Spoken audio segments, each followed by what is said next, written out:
10, 9, ignition sequence start.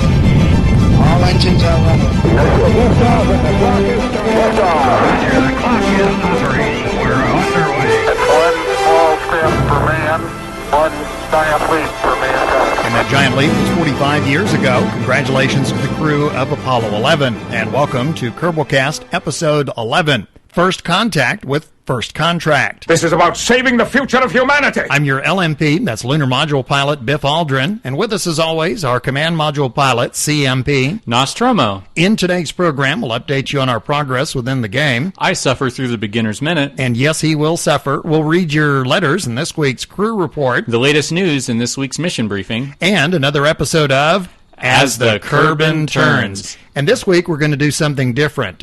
We normally do But I Digress. This week we're going to do But I Don't Digress. We're going to give you our thoughts on the new update, First Contract. Well, I guess I should say happy 45 Apollo 11 to you. Yeah, happy 45 Apollo 11 to you too. That was so, I have to compliment you. You did a really good job on the Twitter feed. Yeah, you saw the firstminonthemoon.com thing? Yeah. You were kind of, for a while there, you were doing almost minute-by-minute updates. Yeah, it was, I don't know, it was really cool stuff, and a lot of people are bringing out really cool content. Like that website, yeah. If you watched it, you watch it in real time. Right. As they were watching it, and it would light up the seats of who was talking, and it would show the current position, and especially if you've been playing Kerbal, like, you know stuff about the game, so right. It's like you kind of, and you know stuff about space travel, so you hear all these cues that, like, I wouldn't have gotten before. Right. Yeah, I was actually kind of throughout the day, I kept looking at my watch, and it was like, okay, well, now they're going for powered descent. Okay, yeah. Now they've landed. Okay, now they're, and then later that night I was like, okay, now they're getting out for their, first step on the moon. And yeah, it was for some part of my brain almost had it like it was actually playing out, almost in real time. Yeah. Like there were ghost images of it on the moon that were actually taking place. So now there was I was half tempted to spend the entire day posting like conspiracy theories and just like this is what they say happened. Yeah. But what really happened? What really happened? Yeah, like putting foil hat tutorials on. It's like, these are my favorite Pinterest for foil hats. There was a post I saw this week on Gizmodo, and it's this guy who's a photographic expert went through point by point and made the argument that we had the technology in '69 to go to the moon. We did not have the technology in '69 to fake it. Oh, was that the guy who was talking about, like, you can only do 30 seconds of slow-mo at a time? Yeah, I actually almost posted that one. I'm going to have to post it now. So it was so cool because, he goes through and, I mean, literally rebuts it point by point. And he was saying, okay, if the only way that you can fake this is using slow motion, which is part of what people are saying. He was talking about how much film that would entail, how big the film canisters had to be. I mean, it was just and he was talking about the frame rates, and I mean, it was just my favorite point is, like, he's like, okay, so they would need, this machine could only give 30 seconds of slow mo, but right. They had 146 minutes. So and everyone's like, well, they're NASA, they may have had this advanced machine. He's like, well, if they were advanced enough to do that, but you say they're not advanced enough to go to the moon, it's like it would have been, you can't have it both ways. Yeah.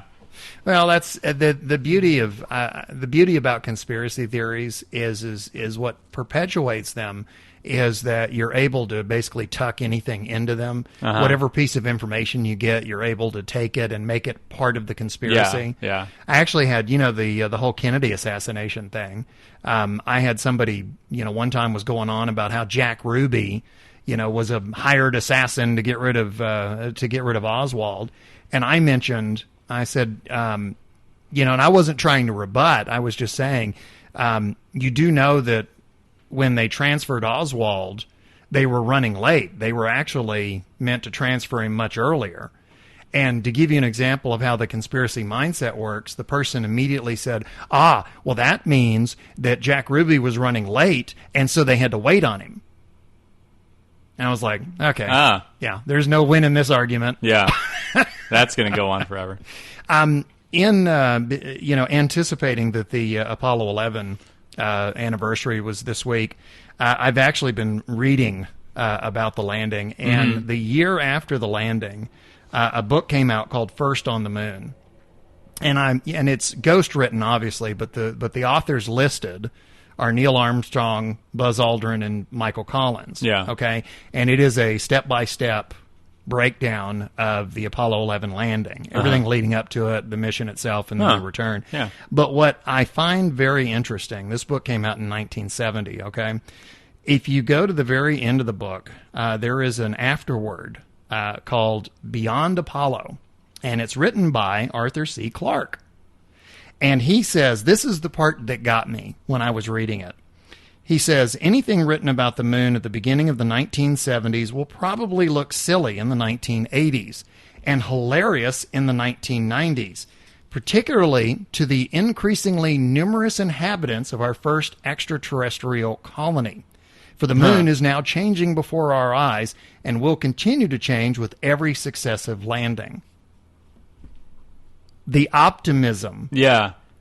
I mean, he wrote that with absolute certainty that by 1990 we would have a moon base. Yeah, we'd be reading that book on the moon. And that moon landings would be commonplace. Yeah.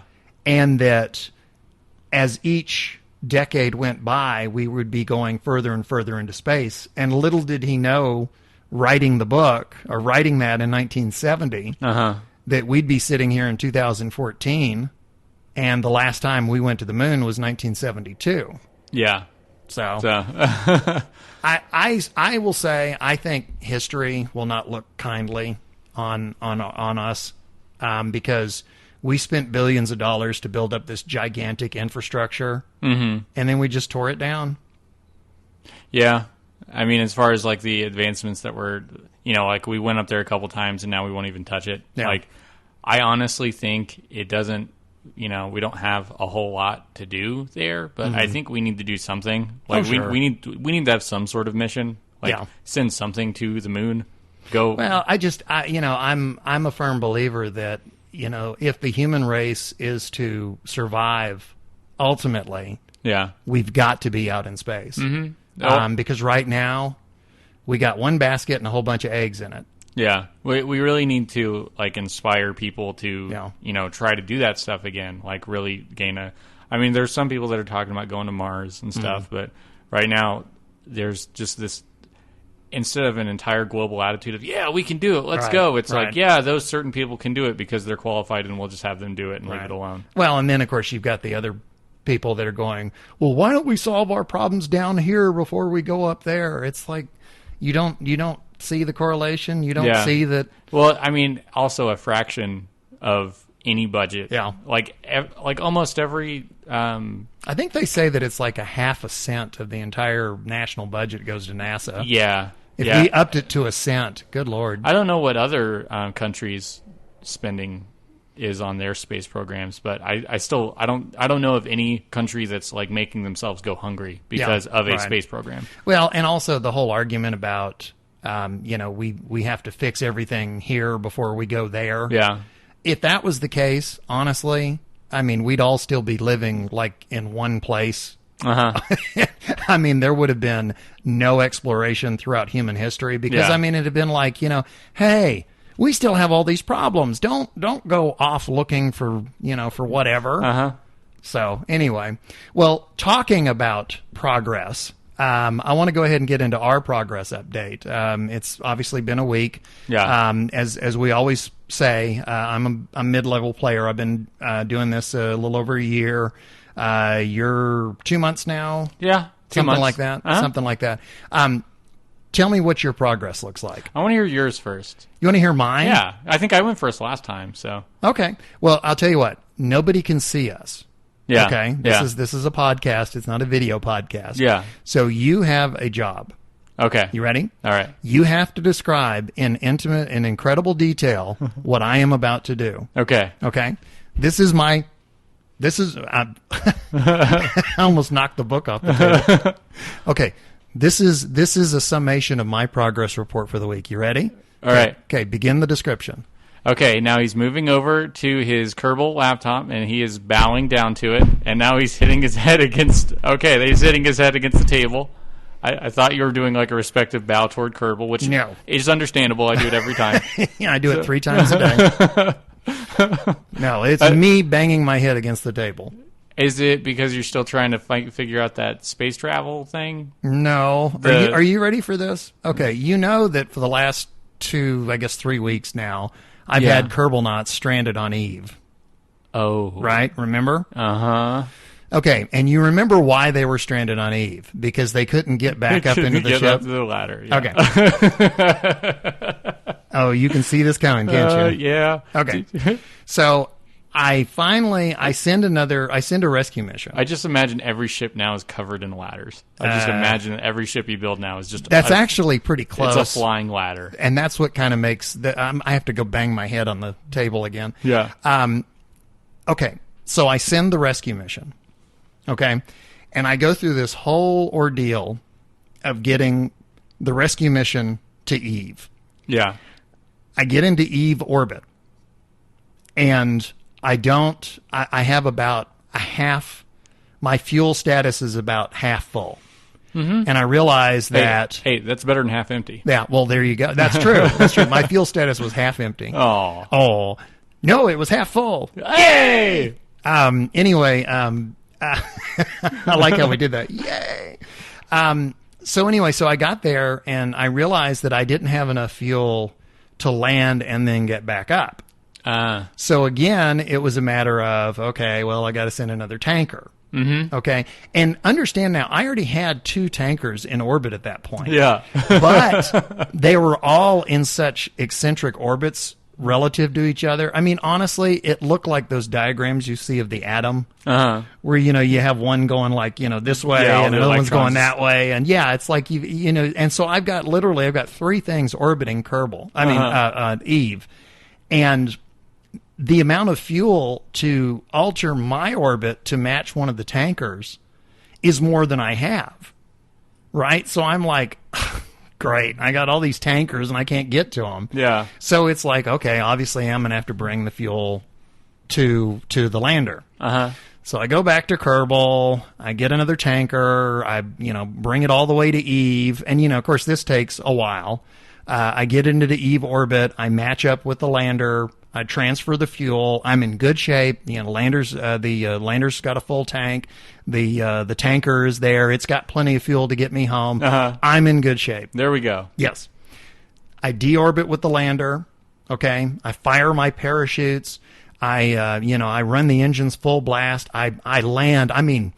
I land close enough to the previous mission to where they could actually, to where they could walk. That's impressive. Yeah, it took some doing, but I finally managed to do it. But I had to. You can hold down the shift key and they'll run. Yeah, and you can do the 4x as far as the time acceleration. Uh-huh.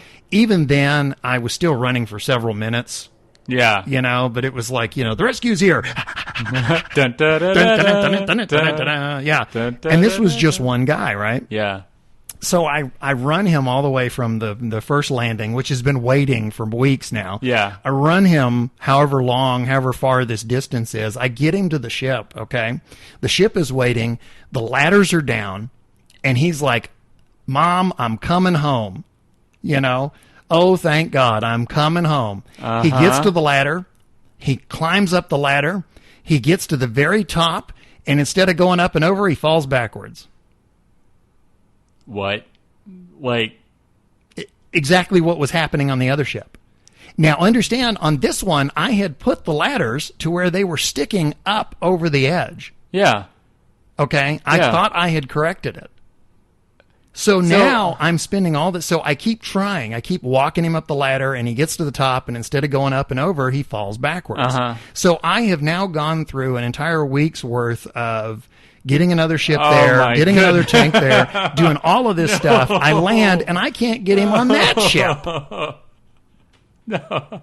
Okay, now, again, let me just say. Okay, he's going over to the table, and he's hitting his head on it again. That's him hitting his head on the table. That was one of those moments where it was like, you got to be kidding me. Could you just build the lander and launch that on the launch pad, and then practice seeing if they could climb all the way up it? Do what now? Could you just, back on Kerbin, could you have built the lander without the rest of the rocket attached, hit launch, and then have your Kerbal get out and see if you could climb back in? Or the thing is that ladder configuration works apparently everywhere but Eve. Is it the extendable ladders? Yeah, it's the extendable ladders. Oh, so you're gonna have to like build the ladders that are welded to it. Well, it's not that. It's just that it's and don't get me wrong. I may be completely wrong here. Yeah. But is it the gravity? I mean, Eve has intense gravity. Uh-huh. You know, Kerbals cannot jump on Eve. They can't use their jetpacks. They can't anything. Yeah. And for some reason, when they get to the top of the ladder, I can't get them to go up and over. So you're gonna have to build something with like. No, do you know what I did? What? Because, I mean, when that happened, okay, you know, I started thinking to myself, okay, am I going to shoot myself? Yeah. Am I going to slip my wrists, or am I going to jump off the roof? You know, that was at that point, those were my three options. Yeah. Okay, because at that point, it was just like, plan A, B, and C. I've had it. Yeah. You know, this has gone from ridiculous to insanely ridiculous. Uh-huh. And then right about that time, right when I was about to jump, you sent me a text and you said, update 0.24 is out. And I was like, okay, life is worth living after all. Come back from that edge, my friend. I came back. And so what I did at that point was I said to myself, you know what? I am going to start fresh. I'm going to wipe out all of my saves. Tabula rasa. I'm gonna have a clean slate, and I'm gonna start completely over with the brand new career mode. There we go. And that's where I am. All right. So those Kerbals, I guess the 2 or 3 of them, because I think actually, if I'm not mistaken, okay, I think it was 3. Yeah. Because the rescue mission only had 1 Kerbal in it and 2 open seats. And I never did bring it back up because I just kept sitting there going, go up the ladder. Go over the top. Yeah. Go over the edge. It's like, it's right there. And they wouldn't do it. So, I don't know. I'm sure somebody else out there is going, well, I've never had a problem. Yeah. Why didn't you just right-click the door and have it open? Right-click the door? Like, oh. Get the catapult mod. Just fling them at it. Yeah. You're doing the Dukes of Hazzard mod where the doors are welded shut, yeah, and you hop in through the window. The Hazard boys. Just some good old Kerbins. In their Daisy Dukes. Yeah. But anyway, so that's my progress for the week. What is yours? I am sorry. So, my condolences. You know, you started a new campaign. Did you delete that old campaign file? So it's kind of like I treat campaigns like string theory. It's just there's an alternate dimension where all of those Kerbals exist. Right. So in your current one, they do have no idea of the heartache that happened. You started fresh. The Lotus opened and it closed. Yeah, you know? Right. They're just one dimension over. Yeah. You don't have to worry about that. So, you heard about my bouncy. Excuse me. I'm pretty sure you know what that noise means now. Yeah. So, me banging my forehead. So I had a fun experience with my progress. Ruined your train of thought, didn't it? Go ahead. I landed. You land? Oh, did you? Yeah, I landed on the Mun. Woo! Yeah. So I built. Okay, so the original lander I had, I was having some issues with it, so I built a new one. Right. And I packed Bill in there because he was the one who got screwed over the past 2 times I went to the Mun. I was like, Bill, I'm going to make this up to you, I swear. And so I get that one going. And I end up having more fuel, so I just drop the tank off while I'm in orbit around the Mun. And retrograde, and I get a really, almost direct down. You came straight down. And I was like, which makes all the difference. Right. And so I have, the setup I have is 4 little tower boosters, or not boosters, 4 tower thrusters, the max 50 thrust guys. Right. And then it's all built around a center that has the pod on it, the command pod. The center pod is around it's that bigger version of that squatty booster, right? For the bigger tanks, and it has a couple tiny tanks on it, and that's the get home booster. So there's the landing boosters and the get home booster. So I think that's the official title, right? The get home booster. That's what I'm calling it. So I start to bring this thing down. Not to be confused with the down home booster. Yeah. So I start to bring this thing down, and I get impatient, and I like accidentally fast forward too far, and it crashes. And I did it again. And honestly, half the trouble I've had in the game is I get impatient waiting to get to a node or something. So I'm like, time warp. Yeah. Oh, I missed it. Yeah. Time warp. Oh, I missed it again. So I start to land it, and I'm trying to get below 10 meters a second because everyone says that's like optimal. I have the landing gear So I out. always try and get below 5. Oh, do you? Yeah. Okay, so I was going for below 10, Okay. and I was around 8 whenever I started getting really close. Okay. And, just a thrust, And I kept having to watch it because I would see my meters start to go up. And I'm like, oh, wait, gotta wait. Yeah. And we're coming down again. And there's a lot of suspension on those landing pieces because they all basically... They squatted down and then launched me to the side. And so I started like doing this like gallop. Right. Where it was like... Yeah. And so I was like hobbling across the surface. It eventually settles. And I'm like, yeah! But I can't get too loud because my girlfriend's sleeping because this is like at 1 a.m. So I'm like, yeah, go me. Yeah. And so I like the 2-fingered clap. Yeah, like it was like a golf game right there. Yeah, right. And so I get Bill out, and he climbs down his ladder, and he climbs down the ladder from the get home booster, and he goes over and walks on the girder, and then there's an extendable ladder from there. Okay. So he climbs. He climbs on the extendable ladder, and really like when you go there, there's not a lot to do. Yeah. But I wanted to cherish it and make it last, but I was like, I don't have anything to do, so I just kind of walked. Did around. you do the surface sample? Yeah, I did the surface sample, and I planted and the EVA flags. report.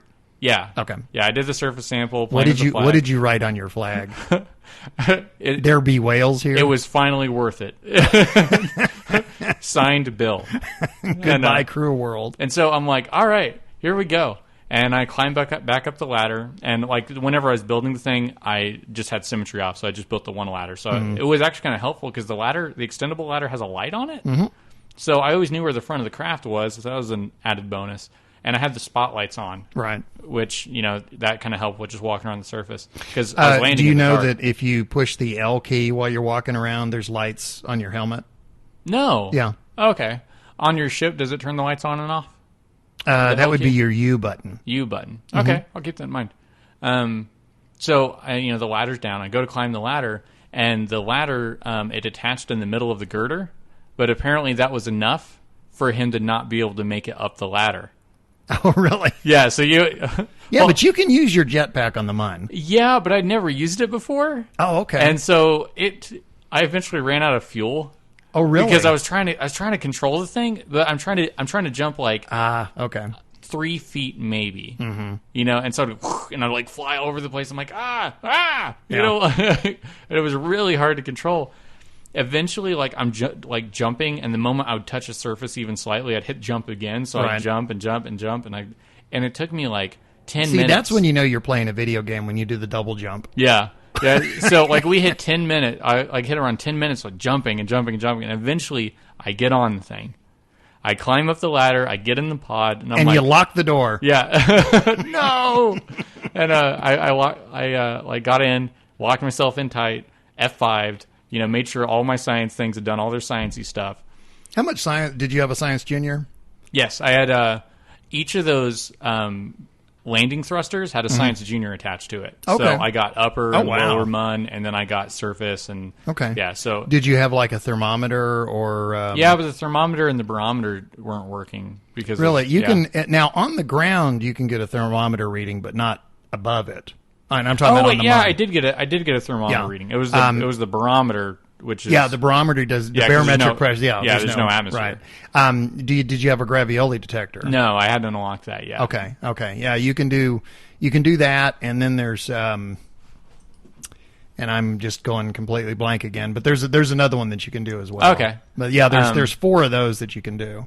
Okay, so with the I'm sorry, the seismic. The seismometer. Oh, yeah, I don't have that one either. Okay. Yeah, I had mystery. That's, what's cool about that one is when you click on it, it'll come back and it'll say, detecting distant quakes. Oh, yeah. And from it's like cool. Impacts and stuff. Yeah, it's like, oh, cool, man. Whenever I got the, I had the Science Junior, the Mystery Goo, the thermometer, and the barometer, just because to have the barometer in case I managed to find an atmosphere or something. So I'm all locked in. It depends on what Jeb had for dinner. And so I checked everything. I was like, okay, I got all my science, got all my stuff. And I start up the landing thrusters. Still had about a third of their fuel, and the get home thruster hadn't been activated yet. Okay. Hit the staging for it. Get home thruster has 20% fuel. Oh, really? Something was siphoning fuel out of it. Interesting. And so I'm not sure how, because I thought if you're building like a giant tube, like let's say you're building a giant tube, but you stage it with the couplers. I thought, like, let's say you put a fuel can, a thruster, a decoupler, a fuel can, a thruster, and a decoupler. And then another fuel can, another thruster.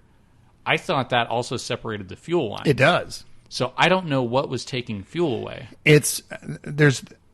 Without knowing for sure what was going on, there is a possibility when you're building, you can accidentally set the level on the fuel tank lower than, because I've done that. And this is something. Do you remember when you remember when we were talking to Dahoud? I'm sorry, Dude. Yeah, the dude. The dude. You remember we were talking, and he was talking about building a space plane. Do you remember one of the things he said was set the fuel tanks to 0 so that you can figure out. Okay, where the center of gravity would be, or whatever. You can change the level in the fuel tanks, because I've had that. I keep saying years, back in '06. No, I actually several months ago, I had built a craft, and when I would take off, one of the tanks had a different level than everybody else. And I kept going, why? And then I realized that when I had built it, somehow or the other, I'd accidentally clicked and set the fuel level on it just a little bit lower than everybody else. But you can do that when you're building. You can do that. I'm not saying you did that. Yeah, but I might have. It's possible. Or something was siphoning fuel out. So I'm like, all right, get home thruster, which I knew was going to be plenty because I didn't have to fight an atmosphere in order to get home. So it was like, done. Question, did you have any fuel in the other tanks? The other tanks for the landing thrusters? Yes. Now, you know that you can right-click on... What you do is you right-click on one tank, and then you hold down the Alt key and right-click on a different tank. Oh, for a fuel transfer? And you'll have at the bottom, it says in and out. And, like, for example, if you're at the destination tank, you click in and it transfers fuel in. If you're at the source tank, you click out and it transfers fuel out. Okay. But if you find yourself sitting there and you do have fuel in the other tanks, you can transfer them. I didn't think of that.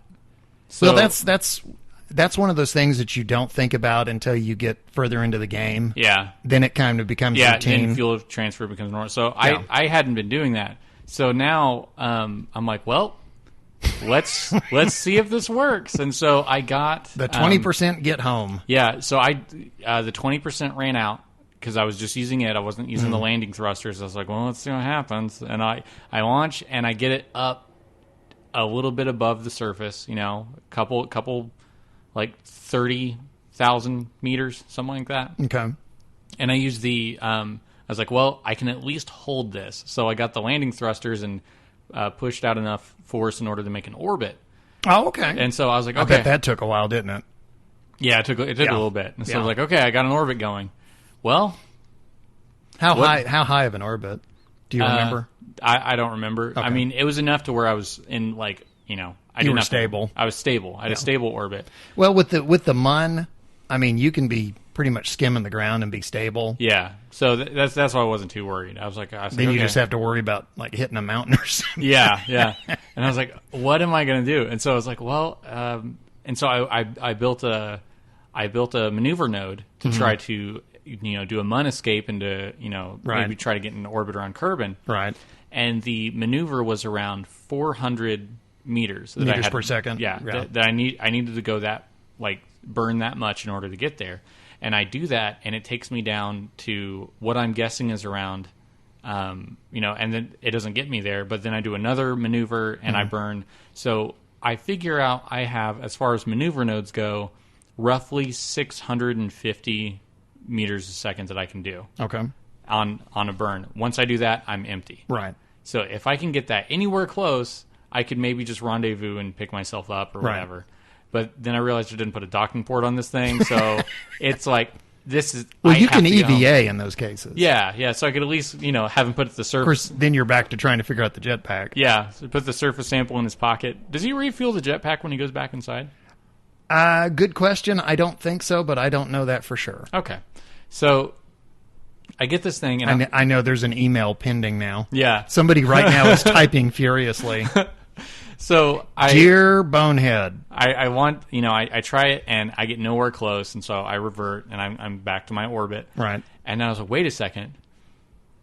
I can use the descent of the orbit to launch me. Mm-hmm. And so I built a maneuver from there, and I only had to burn like 100, And so I get that going, and it slingshots me, and I'm like just passing Kerbin. And so a few like a burn of 100, a burn of 50, somewhere in there, and I get in orbit around Kerbin, but I'm still way out there. And so that was the Oberth effect. Right. I was using there. I was like, oh yeah, we talked about this Oberth effect. And I just launch.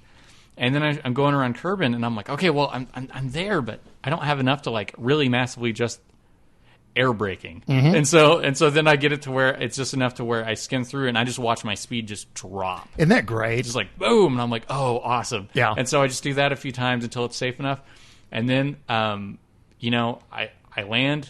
Mm-hmm. I detach the pod to make sure the pod's going to make it, and then the whole lander science bundle, has its own set of parachutes, and right. It lands in the water, I land in the water, and a recover vessel. Uh-oh. Is there more to am I going to be banging my head again? No, it's mission success. Oh, okay. I was making a face to see if you'd... Okay. For a second there, because, I was like, like, yes! But I made it. So I was going off I thought you were going to say, and then a giant shark ate us. Yeah, so I was going off of, no fuel, and I was like, all right, I got to find a way to do this. And I was, doing this. And then I was, just remembering things that we've talked about in the podcast, which if I was playing the game in a bubble, it would have been like, well... Guess I'll do it all over again. I'm in trouble. Yeah. Yeah. If I think we had talked about the Oberth effect, and we'd had someone write in about that. Yeah. I actually, when I was going to Eve, if I understand what they're saying correctly, I believe, how when you go from periapsis to apoapsis, you slow down, and then from apoapsis to peri, and I may have that backwards, but how when you go from one to the other, you slow down, and then when you do the opposite, you speed up. I think the Oberth is that when you get at the very bottom where you're speeding up, that's where you do your slingshot. Yeah, that's where I did it from. Yeah. And the amount that I needed the amount of force that I needed in order to get to Kerbin was I used that to get to Eve. It was like a quarter. It was a quarter of what I needed whenever I tried to do it from on my ascent. So it was like 400 going from ascent to try to slingshot out. It was 100 coming from descent trying to go out. Yeah. So I was it's kind of cool. It's neat that we know this. Yeah, now. I was going 4 times the speed. Yeah. Another thing, I guess this is a good place to throw this in. Another thing that I learned kind of that would be helpful. You know how Minmus, its orbit is a little slanted, relative to the Kerbin orbit. Well, Eve, its orbit is also slanted as well. I discovered that if I would target the point where the two orbits crossed, if I would target that point for my rendezvous, for my Eve intercept, I didn't have to worry about changing my orbital plane. Oh, because then you catch I saved it fuel and it carries because I you. I caught it at the same point that it overlaps. Yeah, and then it just carried you the rest of the way once you exactly. close your orbit. So that's another fuel saving tip. Oh, nice. Is if you're going after a body that is tilted off of the plane that you're coming from, shoot for the point where it intersects with the with the orbital plane that you're on. And then you don't have to worry about changing your orbital plane. Nice. Anyway, so go ahead. So I land and I collect the vessel, and this was after the 0.24 update. Okay. And so this is my save. The one bad part, it didn't collect my science. What? Yeah, it didn't collect my science. But it collected it when you retrieved the... Nope. it didn't collect my science from the EVA, and it didn't collect. But if I went into the science center, the research station, do you go now when you're recovering? Do you click the debris tab? Yeah. Okay. Yeah, I clicked the debris tab and clicked it, and then clicked and it didn't recover. get your science. I went to the research station, and I looked at did it say that I found this, and it said yeah, but it didn't give me any science for it. That's weird. Yeah, I think it's because it was my save from 0.23.5. And so whenever the 0.24 update happened, it just didn't catch it. Okay. But another thing that happened is I wasn't able to go into the contracts area. I wasn't able to go into the whatever building that's called. Right. And collect contracts. The contracts building. Yeah, the contracts building. So I wasn't able to, like it said, this facility's closed. So it's like it didn't update my campaign, which I'm fine with because I'm going to be starting over the new campaign with contracts anyway.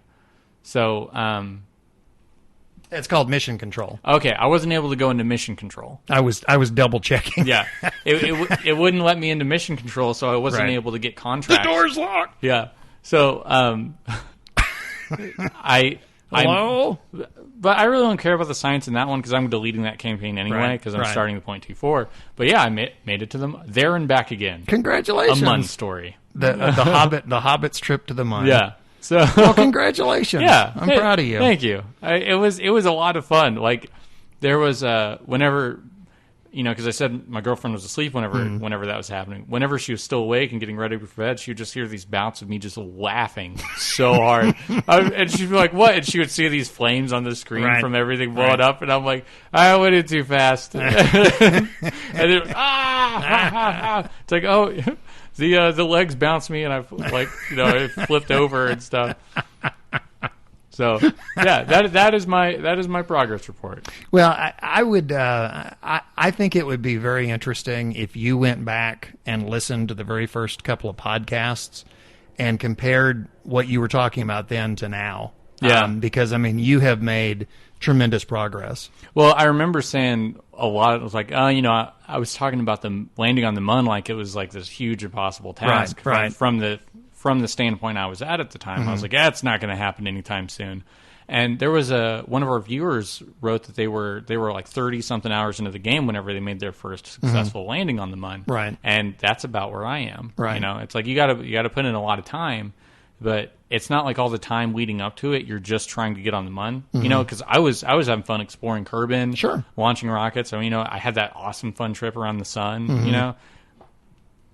And then you get back and, I think I was pretty confident I could do it. It's like, I have all the parts. I think I can really make this. And so, I launched and, I was trying to build different landers and the legs were too short or, it didn't have enough fuel in it. And then, I managed to make it. And I had one of those close call stories, because I was like, "Oh, oops, I forgot to fill up the tank before I left." Then you have to make do with what you had. And I honestly, whenever I first saw that much fuel, I was like, "I don't think I can do it." I was like, "I don't think this is going to get me home." But I just kept trying different stuff. I was like, "Well, I'll build a maneuver node from here. Maybe that's enough." Okay, that's not. Okay, I'll try it from here. And eventually, I got it, and it was an awesome feeling. I think. What you're talking about right there, that kind of success story, I think those are unique to Kerbal. I can't think of another game. Yeah. Because I know exactly what you're talking about. The number of times that I have managed to pull something off when I had just barely enough to do it. When you pull something like that off, I mean, you feel like, man, it was some huge accomplishment. And I can't think of another game out there where you're given, basically the same set of circumstances and the same variables. Yeah. And, okay, I have to do this, but I've only got this, and I managed to pull it off. Uh-huh. I don't, like I said, I can't think of another game that's similar to that. Yeah, there's so many different ways to tackle that thing. Like, I didn't do any rendezvous or any refueling, and somebody else, they could have done that. They could have done it in a way more technical or way more simple way. Yeah. And well, I mean, I know someone might say, well, in Call of Duty, I made it from here to there and I only had 2 bullets. But I mean, that's different. Yeah. I mean, you can walk whether you have 2 bullets or 10 bullets or 200 bullets. Yeah. In Kerbal, I mean, fuel fuel and power. Yeah. If you don't have fuel and you don't have power, you don't have anything. You have to manage those resources. Yeah. And I can really say that it was like everything that I had learned from our community, everything that I'd learned from doing this podcast and everything like that, that's what got me there onto the MUN and off of it. Because if I hadn't been, doing this, if I hadn't been, getting the letters from people, because it's funny because the letters that we'll get are cheering us on, because they're like, oh, hey, you're talking about the Oberth effect. They're like, here's a good way to do it, or it's like, Nos, you've been having an issue with this. I had that issue too, and this is what I did.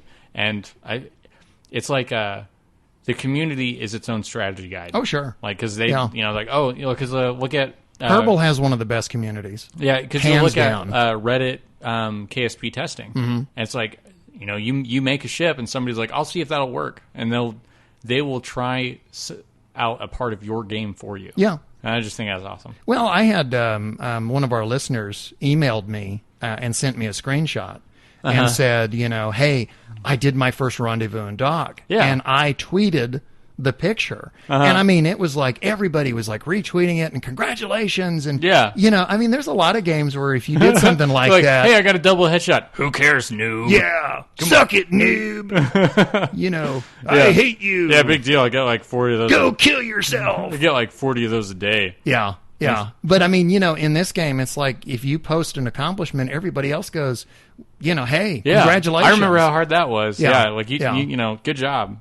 So. I'm curious about something. I have you and I, while we were in the past when we've been doing this podcast, like afterwards, there's been a couple of times where, for example, I sat down and I did a landing for you, and then I did a rendezvous and a dock. Oh yeah, for you. Show me how to do stuff. Yeah. How much of a help was that? Watching you do the landing helped a lot. Like, because I was like, I forgot about, retrograde burning and stuff, and like in order to cancel out an orbit. Watching a rendezvous, honestly, I was like, oh god, this is daunting. It made sense. Yeah. And I've been wanting to hear what you thought about. Yeah, I saw it and I was like, this makes sense, and this is actually giving me kind of an insight of actually watching it happen and watching somebody do it. That was helping, and it it gives sense to why people will watch YouTube videos. But looking at it, I was like, man, this is like work, because everyone says the hardest part of the game, and any game like this, the hardest part is not going to be something you can just knock out in like 5 minutes. I had it honestly when I was doing it, and I was, because I was telling you what I was doing step by step, and there was a little voice in the back of my head that was saying, "I bet he is freaking out right now, watching this." Yeah, it was. It's kind of like if you're a brand new player and you're watching somebody like, if I was a new player watching somebody do like your Eve mission that you're doing, I would have been like, well, I'll never do that. Like I said, I don't even know why I'm playing this game. It's like you watch somebody who's like a complete pro at it in some regard, and you're like, well, that's not going to happen. Especially you describing yourself as a mid-level player. Now that I've landed on the MUN, like it sort of gives you the feeling of, well, I'm not going to accomplish everything in the game right now, but everything I do is getting me closer to accomplishing something I want to do. What do I always say? Yeah. The more you do, the more you can do. Yeah. That to me is the unofficial slogan for Kerbal. The more you do, the more you can do. And that's one of the things I think that makes the game unique. Yeah. Is it's one of those games where, you don't level up your skill necessarily. Your experience, your abilities, your natural abilities increase. And then the more you know how to do within the game, the more you're able to do within the game. So it's just, I don't know, it's just really cool. One of I will say, you were talking about all the help that you've gotten from the community. Yeah. I've said this before. I think the fact that neither one of us are grandmaster level players is helpful because if you and I were grandmaster players that knew everything about this game and could do everything, nobody would be writing in and saying, hey, here's a suggestion, because they'd be terrified. I would be. Yeah, because it would be like, now we're going to read your letters. Oh, so-and-so deigned to tell me wrong. Yeah. Okay, all right, kids. That's username so-and-so. Yeah. Get on Reddit and make fun of him. Yeah, he doesn't know what he's talking about. How dare you make fun of me? Yeah, because I mean... For I am the master level player. So, because I mean, I'm... Did you like that? Yeah, it was okay. All I need really is Princess Leia in a gold bikini with like a chain around her neck. Jabba the Hutt. Yeah, well, yeah. Well, you were making a face like you had no idea what I was talking about. I'm trying to figure out how that's relevant. Well, because like I'm this big slob, like imperial, Oh, okay. Oh, Solo. Okay. So, and plus I like to think about Princess Leia in the gold bikini, so. Oh, there you go. Yeah. So, because that's about as close as I'm ever going to get to Princess Leia in a gold bikini. So do you Even though I do bear a resemblance to Jabba the Hutt. So do you have anything else for your... There are these moments in the podcast where I will just completely knock you off your train of thought. Yeah, I had and something. This is one of them. I had something to say. And you're just, I see right now, all you're thinking about is me on a platform naked. No, well... With like Princess Leia in a gold bikini, and like a chain around her neck. See, I know what you're thinking. No, the chain would be around your neck, though, because by the end of it, he gets... Yeah, that's true. That's true. Well, talking about that strangling, that suffocating feeling, are you ready for this week's Beginner's Minute? Let's do it. I know you hate these. No, okay, so Beginner's Minute is I'm given a question, and I don't know what the question is, right. And I have 1 minute it's not edited. I have 1 minute to answer that question, and all the while I am being antagonized by my co-host. Yes, I go out of my way to distract him in every way possible. I give him a question, I play the music, he's got exactly 1 minute before the buzzer sounds, and I do everything I can think of to throw him off. And then, there's you just have to imagine what that is. And I just have to wait for the buzzer. Yeah. Saved by the buzzer. I have to run the clock. Okay. Well, this week, I'm actually going to give you a fairly easy one, okay? Okay. Obviously, the update came out this week, and that's kind of the theme of our program. Yeah. We're talking about first contract. Yeah, first contract. Your question for Beginner's Minute is, what's new in the update? The first big update is they took it to 64-bit, so everything runs smoother and looks a little bit nicer. There are contracts where you make money. So like you go to this little building that's in between the like construction areas, and you can ask for the guy that's wearing the vest. You can get contracts from him, and you start to get different little things you can do where you can get money for launching different stuff, and you can oh my god, you can get different little contracts for you get money, and you can get science by doing little missions like launching a parachute.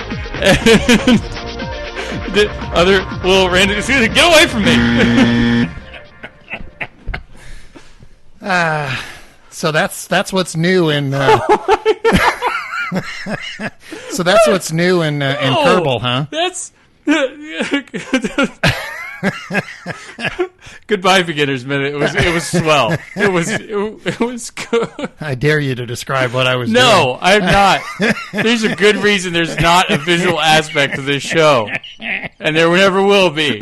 Not as long as there's a...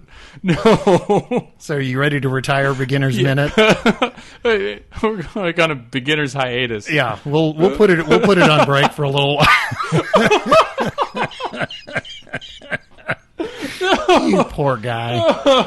You poor guy. Oh no. Okay. Yeah. We'll take a breath. Yeah, it's time. Take a breather. We'll take a break, and then we'll come back and we'll read letters and crew report. Yeah.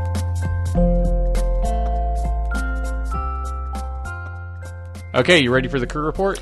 I think I am ready for the crew report. Okay, let's go ahead and start with all the tweets. Okay, yeah, we last week when the update 0.24 first contract came out, we sent out a tweet and we asked the Kerbalers in our community, what did you think? And these are some of the responses we got. 4 a.m.'s Davey said, I called in sick on Monday. Oh, that's not when it came out. Played a bit today. Not mad. Well, but they were anticipating that it was going to come out. And they were storing up. They were resting. Yeah, a day off is a day off. Yeah. Yeah. But I love, really, if you think about it, it's a 2-word review. Yeah. What is it? Not mad.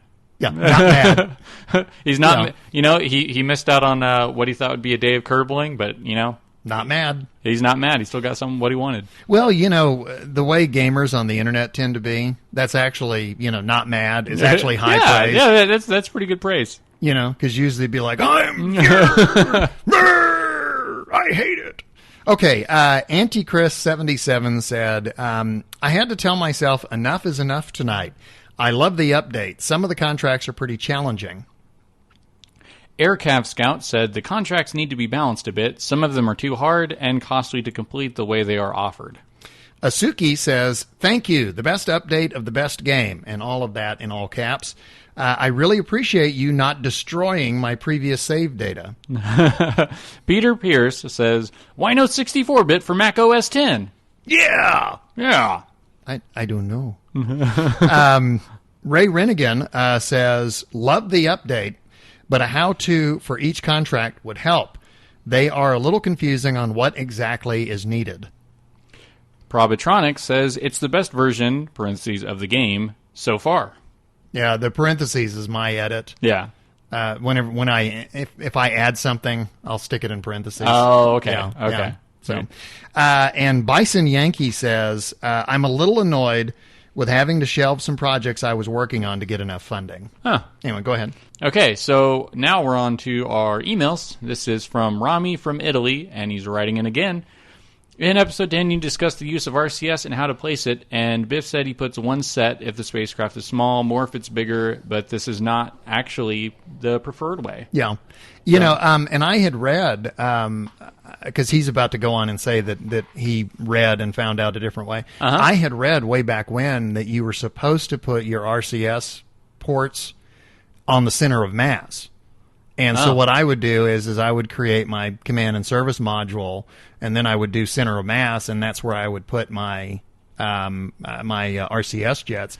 But he's absolutely right. If you do it the way that he describes and you're about to talk about, yeah, it's much better. Okay, so Rami says, I was reading on to improve my RCS maneuvers to learn how to dock, and I found info on the correct usage of RCS, which says that you need at least 2 sets of RCS thrusters regardless of the size of the ship, installed on the 2 far ends of the center of mass. I tried this on my spacecraft, and the controls became way better and easier to use, and I was able to dock 2 spacecraft to my space station core after very little time. I still need some time to do the docking, but at least I can do it each time now. Wait, hasn't... He's the one that I tweeted. He's only had the game for a little bit, right? Yeah. Wow, yeah. That's some mad progress. I know, right isn't that there. incredible? Yeah, that's a really good job. I wanted to also thank you for the But I Digress segment. It has nothing to do with KSP, but I like it. In a previous episode, you talked about Planet of the Apes, which for some reason I'd never seen before, so I went ahead and watched it, and it is a really good movie. The last scene is stunning, and thanks for not spoiling it. I am so jealous. Yeah. To be able to watch that movie fresh. Yeah, I mean, being from Italy, there's probably not as many things. Like, I know that it was spoiled by Family Guy. It was spoiled by a couple different shows that we have. Well, just recently, Mad Men spoiled it. Oh, did they? Yeah. Yeah, so it's like you can't escape something referencing it here, but, I mean, over in Italy, there's probably less of a chance of having that. Seriously, I'm sure there's somebody out there that has not seen Citizen Kane and doesn't know the ending. Yeah. Which is kind of hard now because... Yeah. I mean, everybody just goes, everybody knows the ending to Citizen Kane. Yeah, yeah. I don't know. I think if it's And good, notice I'm not spoiling it. Yeah, I think if it's good, then, I don't know, there should be an unwritten code to not spoiling it. Yeah. But, it's kind of like when it comes to books. Yeah. If you're like, I'm reading this. How far are you? Mm-hmm. I'm this far. Okay, I won't ruin it. Yeah. If it's any movie, they don't ask if you've seen it. They're like, I'm going to watch this. Yeah. Isn't it incredible? Yeah. And he said... I never knew the butler did it. Rami said, I also finished the rest of the Planet of the Apes movies, Red Planet, and now I have Europa Report on my list. See? You've made a convert. Yeah, so pretty soon he'll be listening to Diarrhea Planet. That's true. Hey, we got our Diarrhea Planet. Yeah, there we go. There's our reference. Okay, another letter from another regular contributor, and this is from John Martin. He says, he's talking to me, I found your less is more comments about rockets very true. Like orbital mechanics, rocket design is also often counterintuitive. Consider a beginner with an Mk1-2 command pod, parachute, and decoupler. They try to get into orbit with a mainsail and Jumbo 64, but they can't make it because that's only 3,724 meters per second delta V, and you need around 4,550. So you go back to the VAB and you add more boosters with 2 more tanks and engines on either side for symmetry. That's 3 times the performance, right? Wrong. Wrong. I think add more boosters is the solution to everything. Yeah, there you go. But you can keep reading. Wrong, and this is where the Tsiolkovsky rocket equation comes in, as you've actually only created a 15% delta V increase and still won't make orbit. Because you remember I had made the point where you get to diminishing returns where it's almost like you're adding more weight than thrust, and that's what he's saying in essence. Adding more fuel for the one engine can help, but even this has diminishing returns. And John Martin is like the super engineer type player. Yeah. I tend to build my rockets kind of like intuitively, kind of like. I actually, I had somebody talk to me about listening to the podcast, and they said they're like, there are a lot of things that Biff could be like, whenever he's building stuff, he tends to come up with the weirdest solutions on how to do things. and I was like, I said, I'm honestly, I haven't been playing the game very long. What do you mean? He's like, he's building like giant super tankers with like five dock attachments on it. Right, and like, right. He's like, he's just sending like these weird Rube. What's wrong with this guy? There's like a Rube Goldberg device flying up into space, and I was like, I don't know. You got to keep it interesting. Hey, it's my game. I'll play it the way I want you. You don't like it, I'll take it and go home. But John says, and this is what I mean by the super engineer. Yeah. He says, I like to plan my missions and delta V budget. Plan? I know. Hey, you know what they say? Plan is a 4-letter word. Oh, it is a 4-letter word. Yeah. Let's see. Kerbin orbit to Mun equals about 1,100 delta V. Mun landing and takeoff equals about 850. Return another 1,100. Minimum delta V 3,050. But I'm not perfect, so the craft needs more like 4,000 to 5,000 meters per second delta V. Then again, you might opt for a landing-only stage and a return stage, and that's where the fun comes in. Kerbal engineer, we did this before. Redux or redo? Redo. Okay. Yeah. Kerbal engineer redo. I have to redo that? Yeah. You got to redux it. Yeah, I have to redux it. Yeah, I hope everyone enjoyed that joke the last time we did it, because you're getting it again. Let's see. Kerbal Engineer Redo is really good, showing you your rocket's Delta V performance.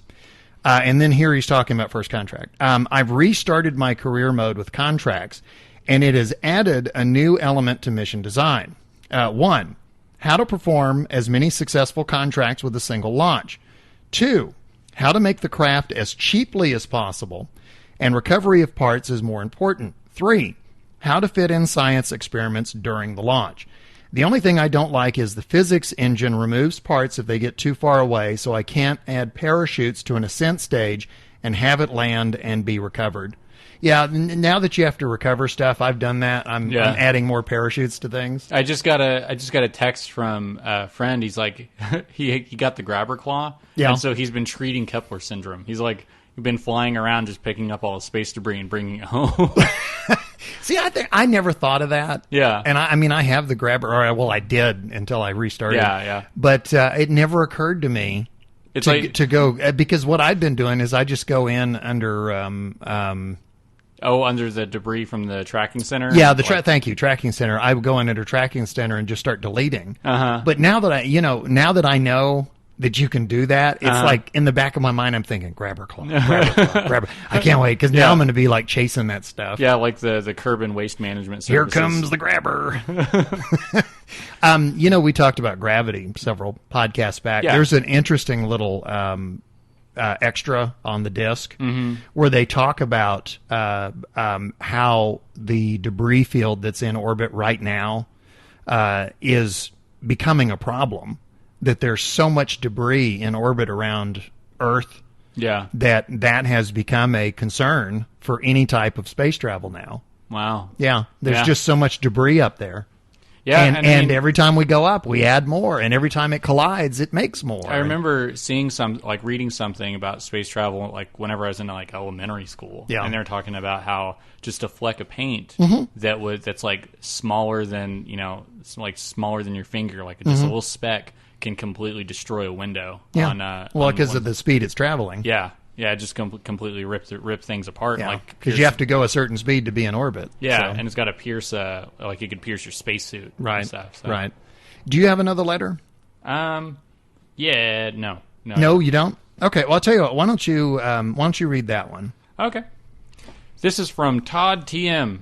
Oh, it's trademarked. I don't know if I got Todd TM. Oh, we're already getting sued. Patent pending. Love it. Had fun with a new career start last night with all the contractual bells and whistles. Some of those contracts are a real challenge. Getting the R10 up and above 10 kilometers before activating is not the usual way I use a solid booster. Great job. Thank you so much. Can't wait to get back home. Can't wait. What? Great job. Thank you so much. Can't wait to get back home and play. Take two. Okay, and then we have another letter, and this one is written, this is from Zach Tarr, and his opinion of First Contract, he wrote it like it's a press release. So... Oh, okay. So I'm going to read it in the infomercial voice. You ready? Let's see. Attention viewers, news flash. The not evil anymore empire of Zachovania narrowly escaped bankruptcy today when Jeb decided to take a sample mission to orbit Kerbin and turn it into a Mun visit.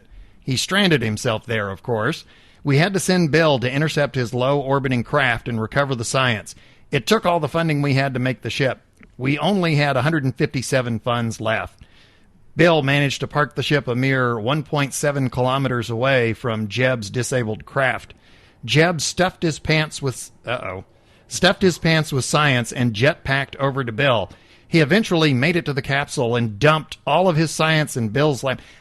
This doesn't sound very good. Okay. Okay. All his science in Bill's lap before climbing in the second pod. If these are euphemisms, I'm going to be really angry. The return trip was uneventful.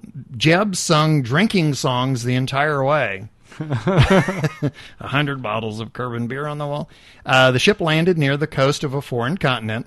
$200,000 in funds was rewarded for the return of the science, thus saving the Zachovania Aerospace Corporation from bankruptcy. We now return you to our 47-hour marathon of Kerbal yodeling. Well, I hope I didn't miss any Kerbal yodeling because of the announcement. Yeah, it's nice to know that Kerbin has its own version of Slim Whitman. Yeah. But anyway, I appreciate the enthusiasm, Zach Tarr. Yeah. That was probably one of the more unique letters we got. Speaking of enthusiasm, we had somebody write... one of our regular contributors, Run Phil Run. As you recall, last week we introduced a contest. Uh-huh. And the contest was based on 3 clues. And the 3 clues were...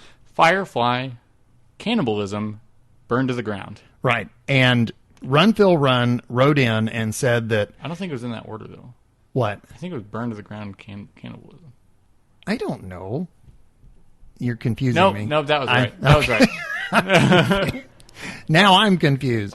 No, but Run Phil Run wrote in and said that he was not able to figure out the contest. And we have to kind of do a mea culpa here. We're brand new at this. And figuring out how to make a contest, not too easy and not too hard.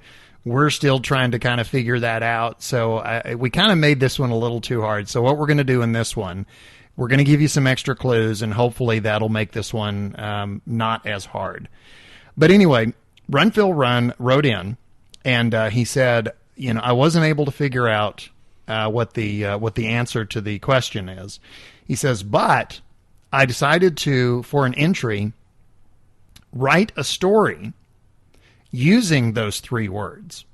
And he said, consider this my entry. Okay. And the story is called The Floating Dead. All right. So you know there's zombies. Yeah. Right there. Yeah, here we go. Now, what I'm going to do, I'm going to read the story. Nos is going to do sound effects. I guess I am. Yes, you're going to be my sound effects man. Okay. Okay, you ready? All right. Sure. The Floating Dead. Jebediah Kerman savors the view out of his capsule's port side window. Another jewel rise over the oceans of Lathe. He suits up for EVA. Outside the capsule, Jeb steps out into the vast emptiness and gets to work configuring the mystery goo canister to run experiments.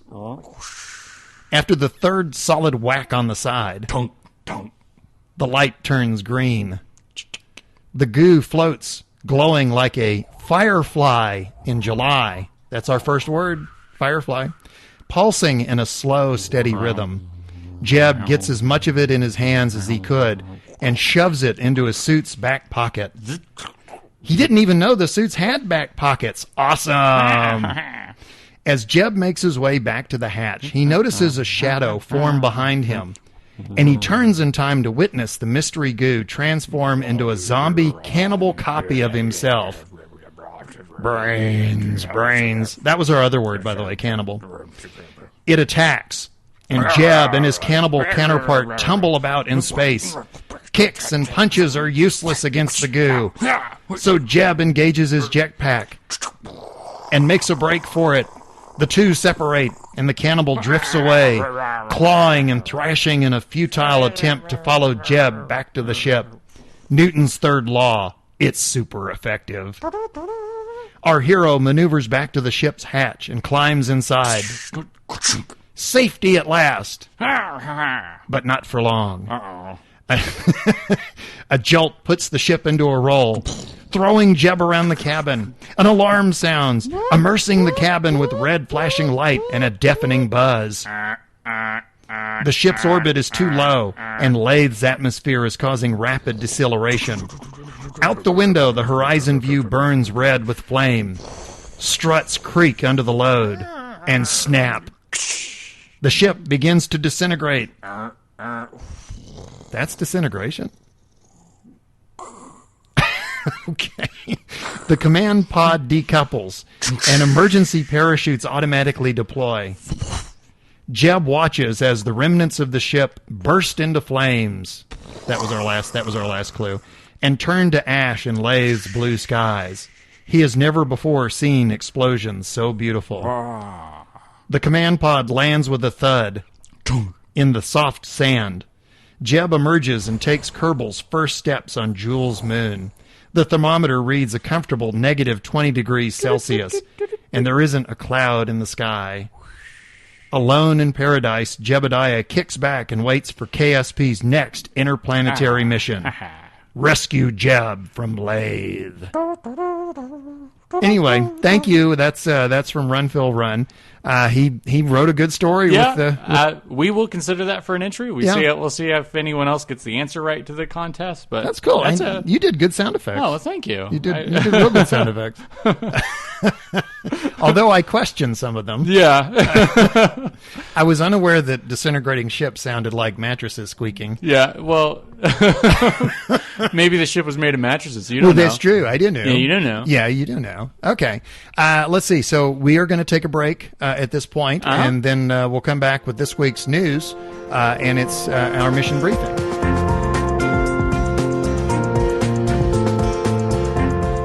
It's now time for the mission briefing, where we read the Kerbal news. And our first story on Monday, July the 21st, NASA paid tribute to the first man to walk on the moon by naming a building in his honor.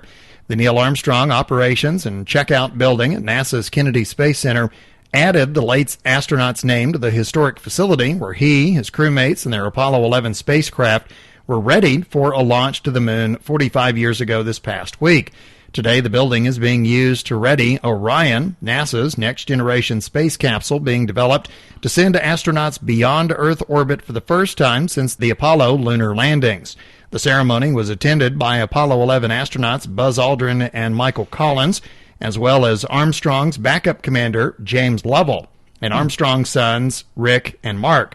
The 5-story tall O&C building, which was originally titled the Manned Spacecraft Operations Building at its opening in 1964, housed the quarters where the astronauts stayed at the Kennedy Space Center prior to their launch. Neil Armstrong passed away on August the 25th, 2012. From IFLScience.com, some of NASA's top scientists say the next generation of telescopes could spot evidence of extraterrestrial life within 20 years. Data from telescopes like NASA's Kepler and ESO's Very Large Telescope have now allowed astronomers to discern information about a planet's composition, atmosphere, potential habitability, and other characteristics as the planet transits the star. Well, I have very bad news for you. What's that? Everything that you just read, absolutely pointless. We're not going to find any extraterrestrial... No. If we do, what's the point? They're all going to hell anyway. What? What? Okay, there's a very prominent creationist by the name of Ken Ham, and he has announced on his website that, quote, NASA is pointless. Oh. Because they're searching for extraterrestrial life, and according to the Bible... aliens are going to go to hell anyway, so why even bother? Oh. This is a quote. This is a quote from a column he wrote on his website, Answering Genesis. That makes sense. Jesus did not become the God Klingon or the God Martian. Only descendants of Adam can be saved. He says, the Bible makes it clear that Adam's sin affected the whole universe. Oh. This means that any aliens will also be affected by Adam's sin. But because they are not Adam's descendants, they can't have salvation. Are you doing sound effects again? One day, the whole universe will be judged by fire, and there will be a new heavens and earth. God's Son stepped into history to be Jesus Christ, the God-man, to be our relative, and to be the perfect sacrifice for sin, the Savior of mankind. He says, we can't even convert aliens to Christianity, which obviously means we shouldn't try to find them. Wait, is this like whenever you wrote This is not a joke. This is not so it's not like when you wrote in jokes to the story I read last time? No, this is not from The Onion either. And what's funny is this comes on the tail of an announcement recently by Pope Francis. Yeah. Who said that he would baptize Martians if they wish to become Catholics. So anyway, apparently it's all pointless because aliens are going to hell. Well, we need to tell NASA then. We tell them, stop looking. They're going to hell anyway. I'm going to send him a copy of Prometheus.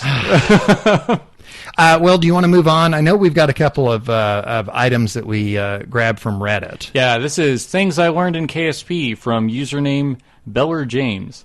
So for all of you who have never really taken spaceflight as a serious career and therefore have no real knowledge, I figured I'd put up a few points I learned along my 300-plus hour journey so far. Number 1, mods are needed. Stock KSP is great, it's what got me hooked, but with real aerodynamics and bigger, better parts, mods add a lot to the experience. Head over to the forum and curse and just look around. Installation is simple most of the time. Number 2, 3 hours work in the vehicle assembly building, 4 minutes for the launch. I used to throw stuff together and blast off, but with mods, a year-long trek to Duna goes from, man, I wish I thought to bring that, to, wow, that was so much fun. Onwards to Jewel. Number 3. Onwards! Bigger is not always better. My Duna mission is usually 4 launches total. Launch 1 is propulsion and fuel. Launch 2 is living quarters and more fuel. Launch 3 is everything else I might need, the rest of the ship, solar cells, even more fuel. Launch number 4 is for crew transfer and departure. A lot longer build time, but so worth it. Do you know how I've talked about needing a much more solid connector? Yeah, like a clamping system? Yeah, I wonder, they're saying that mods are important. It's probably mod he's using in order to do that. Maybe so. I'm going to have to, if anybody knows of a mod where you get a solid clamp, I would like to know, because I can't, trying to build anything in orbit. Yeah, like 4 parts with docking things holding them together is like the most wiggly thing ever. Yeah, it's like trying to fly a Jello square. Number 4, take advantage of the community. Kerbal Academy is a great start. Also YouTube, the other KSP Reddits, and the official forum. And there's a podcast out, and it's okay. I added that part. So we've heard. Yeah. There's another one that came from Reddit, and given the gyrations that I've gone through with Eve I thought this would be very appropriate. This is from Galactic Cow, and the headline is, "My first Eve landing went surprisingly Kerbal." Galactic Cow says, quote, "Eve is the hardest planet to stage a there and back mission to." I agree. Very much so. You need a bigger spaceship to get off Eve than you do to get off Kerbin. So, that ginormous lifter you use to send the interstellar ship on, you'll need a much bigger one to even get off Eve's surface. And then responses to this. Abadabba U says that the easiest way to save Delta V off Eve is to launch from the 5 kilometer to 8 kilometer high mountains rather than sea level. And Old Account says, of course you want your lander to be as small as possible, but this is Eve with its thick atmosphere and strong gravity. It takes massive amounts of power just to get a small capsule back to orbit. So even the smallest possible lander landing on the highest peak will still be pretty large. Yes, I agree. Eve is the hardest planet. In my experience, Eve has been nothing but sounds difficult. Like it's been giving you some trouble. Yeah, but fun trouble. Hey, there's a new Twitter feed that we suggest you follow, @Kerbal News. We recently just been talking with the guy, and he has a new Twitter up where he's going to be putting the latest news and updates about Kerbal Space Program and other items of interest. If you have any news, if pass it along to him, tweet it to him, and he'll put it out there. And also, Squad First Contact wallpapers are now available on the website. I've seen one so far, and it was like them looking over the contract papers. I haven't seen them all. I haven't had a chance to look at it, but I saw their post. That those are up. So if you're looking for some neat wallpapers, just go to Kerbal Space Program website because it looks like Squad's got some up. There you go. Actually, I made a screenshot of me landing on the Mun, and I was originally going to send it to you, but I kind of wanted to surprise you with it. But I'll be sending that to you later. It's cool. It's a funny little shot. Well, I will use that as my screensaver. Aww. Well, I think we're done with news. Yes, we are. Okay, well, you know what that means. And now, another edition of As the Kerbin Turns.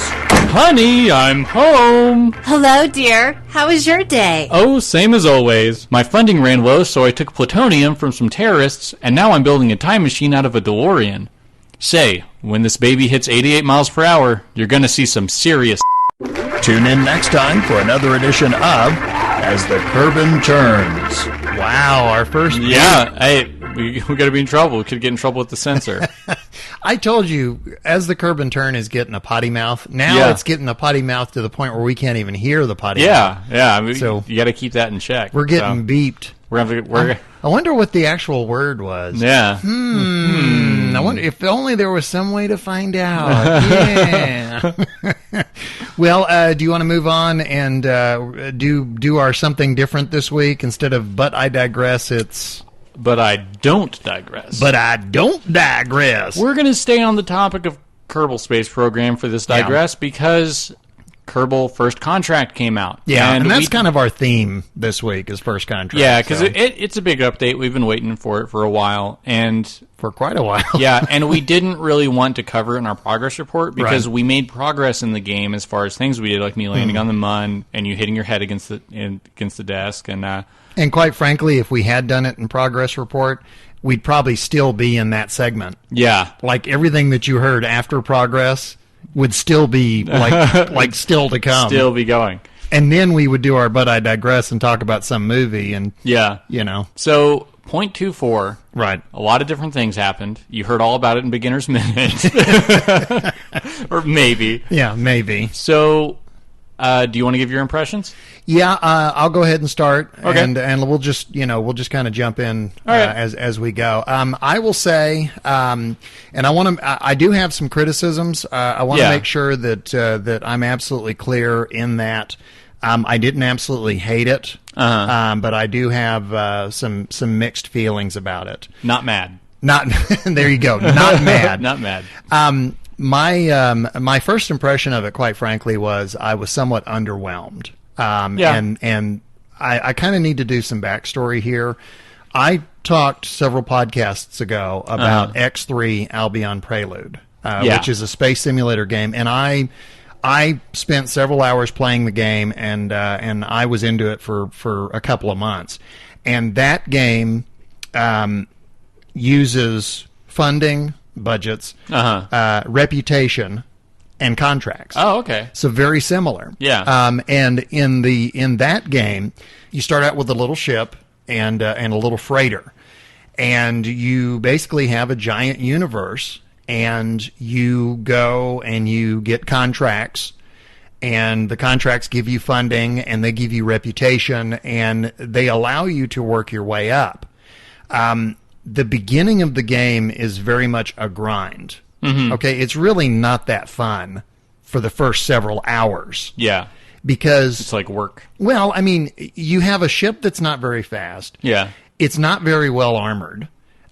Your weaponry, the worst setting on it is like irritate. Yeah. You know, it's like laughable. Yeah, like pink, pink, pink. So it takes a while before you've actually got something where you can do something. Now, I finally reached a point where I had the reputation. I had an entire fleet of warships. I had automated freighters. I had businesses. I built up this massive empire. But what happened was I got to a point where I was spending all my time maintaining this gigantic infrastructure that I had built. And so the fun factor of it diminished considerably because I was just spending so much time dealing with my freighters and dealing with my businesses and being on the stock market and all of that. And it really got to be a grind. And so I decided at one point, well, I'm going to start over. And once I was faced with that beginning grind again, I just couldn't do it. Yeah. And I have not been back since. I mean, I've tried a couple of times to start over.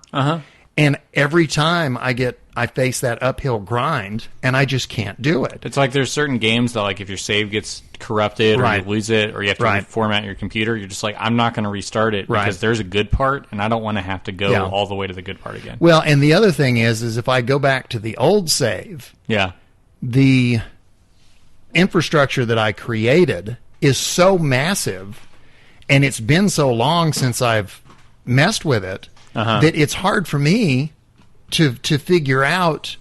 It's like, oh, that's right, I've got this business. Oh, that's right, I've got these freighters. Oh, that's right. It's like I don't even know half of what I have in the old save. There is this first-person shooter that I used to rent I rented it a couple times for the 360 called Fracture. Right. And it was a pretty fun game, and I got really far, and I was like on the last level, and I was like, you know what? I never beat that game. Might as well beat it. So I rented it again, started it up. I didn't remember what I was doing. Yeah. I didn't remember how to do half the controls, and I was so far into it, you needed to know the controls to survive. Right. So. Right. Yeah, it's one of those games. Well, the reason that I bring up X3 is that first contract, the new contract mode, or the new career mode, I guess, to me, the beginning of it feels very much like a grind. Yeah. Because you cannot launch unless you have the funds to do so. The only way to get the funds is to do contracts. And so what happens is you go from a game where you can do anything you want to a game where you have to follow the contracts. Now, I think from a beginner's point of view, the new career is probably really good. Yeah. Because they get in, it teaches them about each part, it gives them discernible goals, and they do them. And it is a good introduction, and it's a good, it's a good tutorial for the game. But I may be wrong. And I suspect I suspect I'm in the minority with this opinion, but I suspect what's going to happen is people are going to play through career mode a couple of times, and then they're going to end up back in science mode, because once you've worked your way through the contracts, I don't know that the drive to go back and do those contracts is there. And the other thing I would say, and I want you to chime in on this, because this is something you had talked about before. Do you remember you talked about the reward system in games? Uh-huh. Okay. Reputation means nothing to me right now. Yeah. Reputation, it's like you go from one shade of green to another shade of green, and then you go from green to blue, and it doesn't mean anything. When you do science and you unlock something, it immediately shows you what the next tier is. It shows you, okay, you just unlocked this. Now that you've unlocked this, you can unlock that. And in order to unlock that, you have to have this much science. Well, with reputation, you take a contract, you do it, you get a boost to your reputation, you go back, and, there's more contracts. But it doesn't show you any contracts that you don't have the reputation for. It just shows you the ones that you can do. So you have no idea what you're working towards. You see? Yeah. I don't know, like, how much reputation do I need to get to this level mission? How much reputation do I need to get this kind of contract? I don't know. Right now, reputation doesn't mean anything to me. Do you see what I'm saying? Yeah. So the reward factor is kind of nebulous. See, what I thought would be cool is, like, okay, so as long as you're in any shade of green, you know you're okay. Right. Because it's varying degrees of how far you are into that green area that says, hey, everything's fine. And then when you're in yellow, that means things aren't good. But if I'm 5 feet into green, it doesn't feel any different than, whenever if you're 10 feet into green. Yeah, it's like they say that in RPGs, when you only have 10 health, every single point of health matters. When you have 210 health, the only points that matter is 200, like 210, right, or 1. Because that means you're either full health or you're about to die. But anything that was 157 health doesn't mean anything. Right. So if on that green mark there was like really big marks, right, and each time you got to one, it was like you're now at like level 10, noticeable reputation, right, or likable reputation. And see, that's what X3 does. That is like, for example, I told you that you can do a stock market in the game. You can do a lot of trading. Well, after so many successful trades, it'll pop up and it'll go, okay, now you are a master commodity broker. Yeah. So it periodically says, okay, now you're a really good, hey, now you're Gordon Gekko. Yeah. So whenever it gives us things, if they could actually give some reward besides just a title, right? Sometimes a title's enough, because remember in Call of Duty, saying what prestige you were, right? I mean, people would be like, oh, I'm 10th prestige this, and so that was a big deal. Yeah. So if you were only 9th prestige, you were lesser, or you were working toward it, you had a goal. So if they made it to where when you're at basic reputation, you have kind of like the old Mercury, right? The Mercury spacesuits, right? That was just like silver pajamas, right? And then you eventually worked up, PJs. and your next tick mark was you started to look like what the Gemini, spacesuits, and they're a little bit bigger. So by the time, if you reached a maximum prestige, that means you had a lot of, a lot of renown. You had a lot of funds coming in, and you would have really nice looking spacesuits. So you would do a screenshot, and you're like, hey, look how pimped out my Kerbals are looking. Well, to me, I mean, it's like, I would do contracts, and then I would go and I would look at reputation, and I'd go, well, okay, it's a little different shade of green, but what does that mean to me? I don't know what that means. And then I go to the missions, and there's still a lot of test this part. There's there's a lot of go to the mine. There's it's like I did the rescue a stranded Kerbal in orbit mission, and it said that the reward on it was extremely high and whatever. And I did it, and I came back and I looked at the contracts, and it was like, okay, I don't really see any measurable difference. Yeah, I don't feel like I accomplished anything. It's like the giant whiz bang contract that I was expecting once I completed that mission is not there.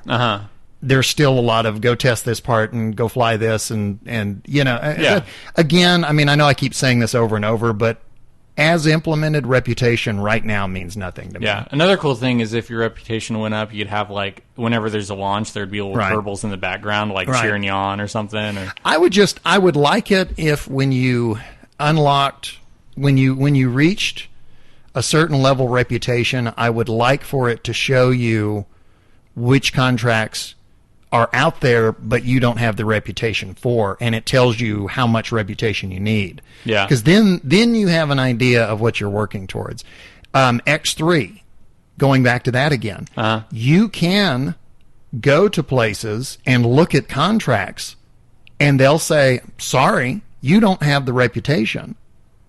In X3, you can get enough funding to go somewhere and buy, like, the super whiz-bang battleship. Yeah.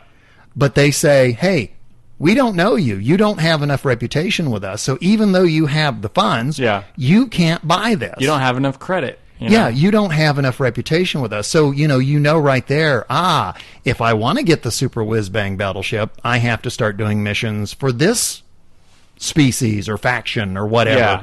Yeah. So, the goals are clearly defined. The other thing that I'm not real crazy about with First Contract is the budgeting system. Kerbal, to me, is a very unique game in that, as it has been, they basically give you some tools, and they give you a giant playground, and they say, go do what you want to do. And you build these giant contraptions, and you launch them, and it's like you, when you were ready to land on the mine, you did it. Yeah. You didn't do it because there was a contract involved. You did it because you were ready. And that is very unique. Putting the budget system in the game, you cannot launch without funding. Unless you're chasing contracts, you don't have funding. Yeah. So the career mode as it is now requires you to follow the path of the game. For a new player, I can see that being appealing. Mm-hmm. And I will give Squad high marks for this. The fact that they redefined career mode with the contracts, budgets, and reputation. They took the previous career mode and they've relabeled it science mode. And then, of course, there's still sandbox mode. Yeah. I give them major props for that. They didn't do the George Lucas route where they made giant changes to the game and said, here it is, take it or leave it. Yeah, you can't have the old one, you can only have this one. What they've done, in essence, is Kerbal Space Program is now 3 games. Yeah. It's still the sandbox where you have all the tools without the reward, obviously. There's no, you don't gather science or anything. Then you've got the classic career mode, which is now science mode, which allows you don't have to worry about budget, and you don't have to worry about reputation and contracts. You can still go out and get science, and you can still level up your parts, which I tend to do over and over and over. And now you've got the new career mode. Again, I don't know if I'm in the minority on this. I can't imagine going through the current career mode that often. Funding to me, contracts, reputation, all of that seems like unnecessary complications, or it seems like an unnecessary layer added on top of a very unique game. Yeah. So, I don't know. How do you feel?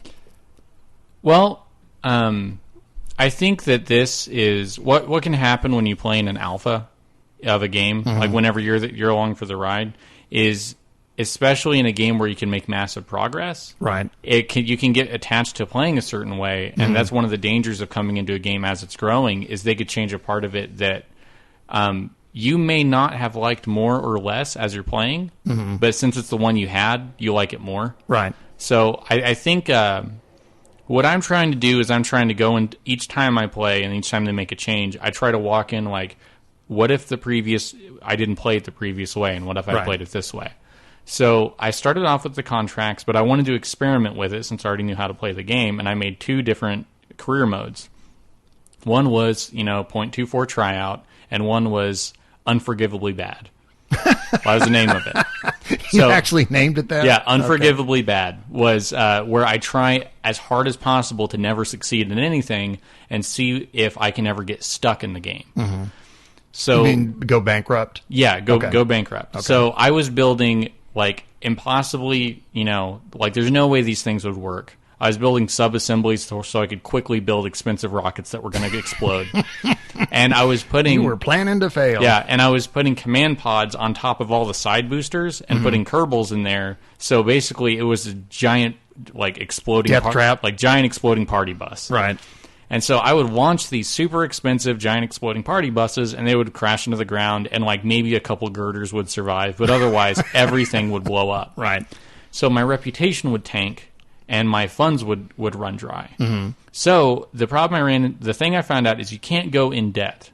Like you go down to $0, but you can't go into debt. Right. So I would actually like to change my current financial status over to Kerbal financial status, and I'll never have to pay my student loans. But if only the real world worked that way. I'm now on the Kerbal currency system, so I don't owe you any money. Yeah, because explain that to the bank. I don't have any money to take. Yeah, so you'd be at zero. The only way you could get money is by taking on contracts. Mm-hmm. So you start to take on contracts that you can't complete because you're not getting enough money to complete those contracts. Right. So let's say you take on contracts 1 through 5, and you get the money, and let's say you just have a disastrous launch and everything gets blown up, and you have zero money. Mm-hmm. You take on contracts 6 through 10 and get their startup money because they give you a little bit of money at the beginning. Right. I was using what you're supposed to do is use that money to complete those other contracts, right? And those will succeed and give you more money, and then you take that money and start and work your way back more up. Money and more reputation. Yeah, so like you try to rebuild your reputation and your funds by using like future money to complete current things. So it's like you're taking out a loan almost. Well, if you wreck those and spend that money and waste that reputation, you end up having no new contracts because I was letting them either time out or I was just not doing them. You eventually run to the point to where you're at zero funds, or maybe just not enough to launch anything, because a command pod's 600 fund, and you were basically trying to find the bottom end of the game. Yeah, I was trying to find the deepest, darkest hole I could dig myself into, and so I was at like less than 600 funds, so I couldn't even build a command pod to roll around in. I had nothing. I couldn't even afford a place for my Kerbal to live. Right. So, and I couldn't take on more contracts. But you lose money when you cancel a contract, but you can't go below zero. Mm-hmm. So I wondered about that, because I have played games where you actually start to accrue debt. Yeah, and you can't get out of it. Well, you take on contracts and you start gaining funds, and all you're doing is making your negative number less. Yeah, which is depressing, because it's like my life right now. So do you need a hug? Yeah. So if you cancel, I would cancel contracts 1 through 10. I would just cancel contract, and they would take funds away because I canceled the contract. And we understand nobody's going to play the game like this, obviously. Yeah. But this was just an experiment. Right. So I canceled all those contracts, and they took away all the startup money they gave me for those. But since there wasn't anything to take, here, give me that. I stayed at zero. Right. And then I started up all the contracts again and got my money back. Right. That is not to say that you can keep accepting, then canceling, and accepting to make money, because they take away just as much money as they gave you at the beginning. Right. So if they gave you that would be a neat glitch, wouldn't it? Yeah, they gave you 500 fund to start a contract. If you cancel it, they take away 500 fund. Right. If they give you 500, you spend 500 and then cancel, you're fine, because they'll take away nothing because you have nothing to take, and then give you 500 when you restart it. Right. So, is it possible to get completely stuck in the game? The only way I could see it being possible is if you got contracts 1 through 10, wasted all your money, and the amount of money you'd get from restarting them wouldn't be enough to complete any of them. Basically, you would have to work really hard to get stuck. The amount of work you have to put in order to get to where you're stuck. So it's possible, but not probable. And it's even barely possible. Right. So they were really good at making sure that all their bases were covered, as in somebody couldn't get stuck, which is what we talked about being afraid of is I don't have enough money to continue the game. I have to restart or just quit altogether.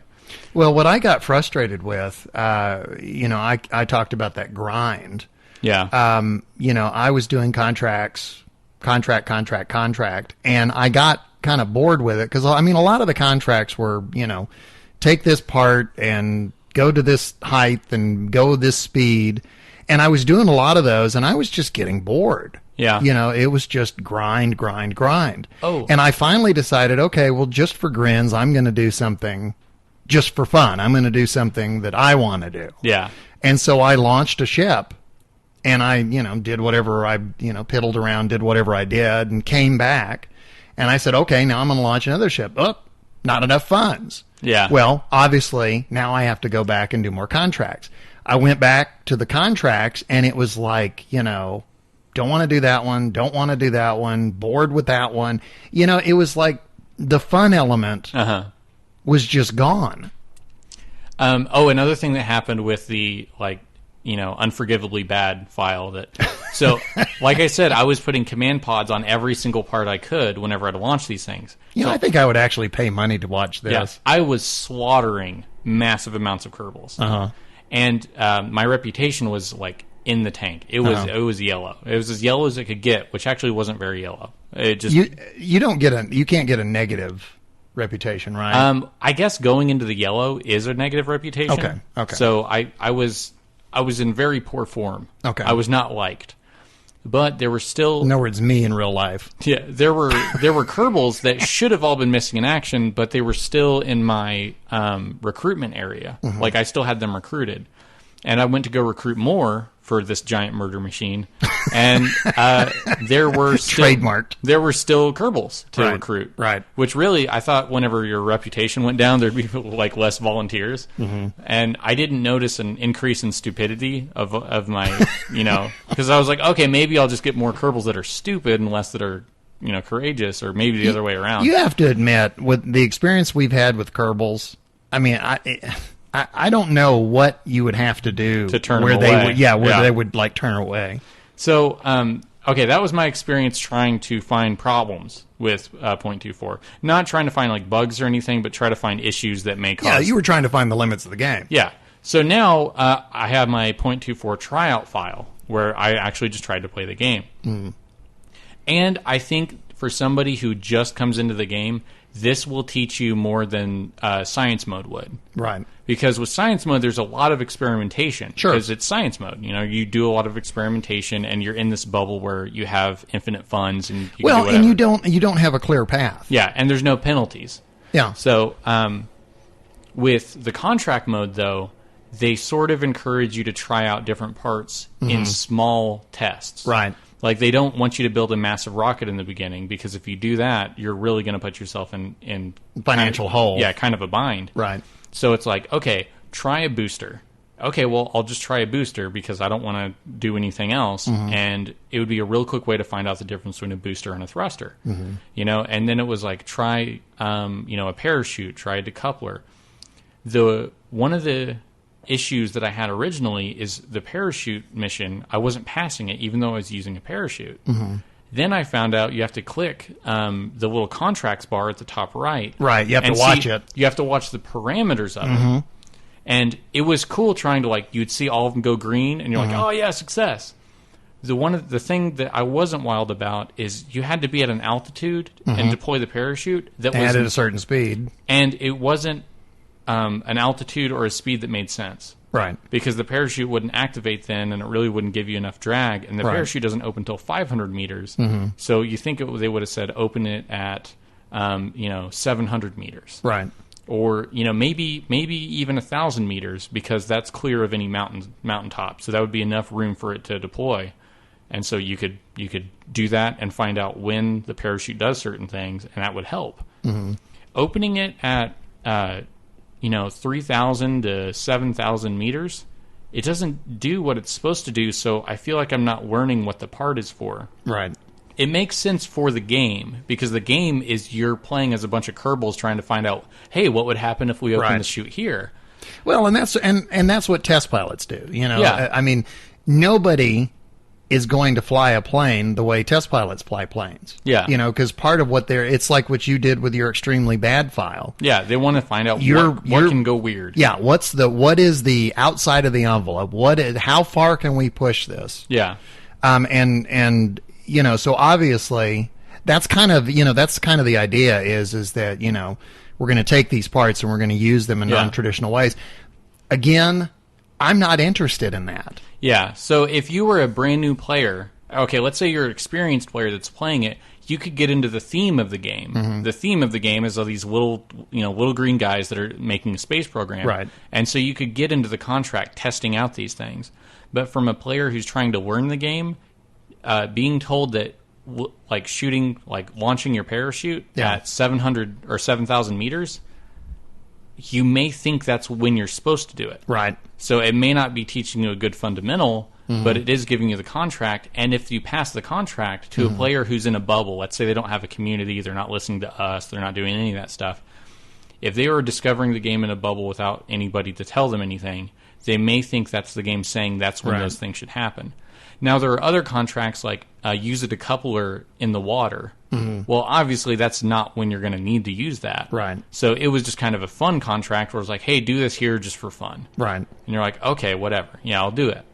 But the parachute one, I was like, this is a really odd time to use the parachute, and it doesn't make much sense to me. So that part was a little weird. So coming in as with a new mindset, it was fun. Because see, I wondered if there was going to be a difference in perception. Yeah. Based on experience. See, I don't have an extensive amount of experience with Kerbal Space Program, so and every time I come in, I try to bring a new mindset. I'm like, okay, I'm going to, now that we're doing this new mode, I'm going to try to approach it completely, openly. And without comparing it to science mode, I can say that it does have some fun to it. It is a little grindy, scary. Oh, scary. In that I don't want to waste a whole bunch of funds. Right. But I have the temptation, I want to build a giant crazy rocket and launch it, because that's the first thing everyone does whenever they get into sandbox mode. The first time you play the game, you want to build a big stupid rocket and launch it all over the place. So it made me very conservative in that I wanted to go into sandbox mode. If I was a brand new player, I'd be like, I don't want to do this in my career mode because I'm afraid I might screw something up. Well, a difference in play style.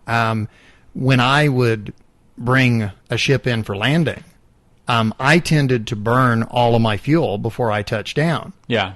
Well, now that you're recovering fuel for funds, now I was much more inclined to, once I deorbited to the point where I was coming down, I'd kill the engine and I would just ride it down. The only thing that gets a little frustrating, that got frustrating for me, I would put parachutes on different pieces as I would drop them.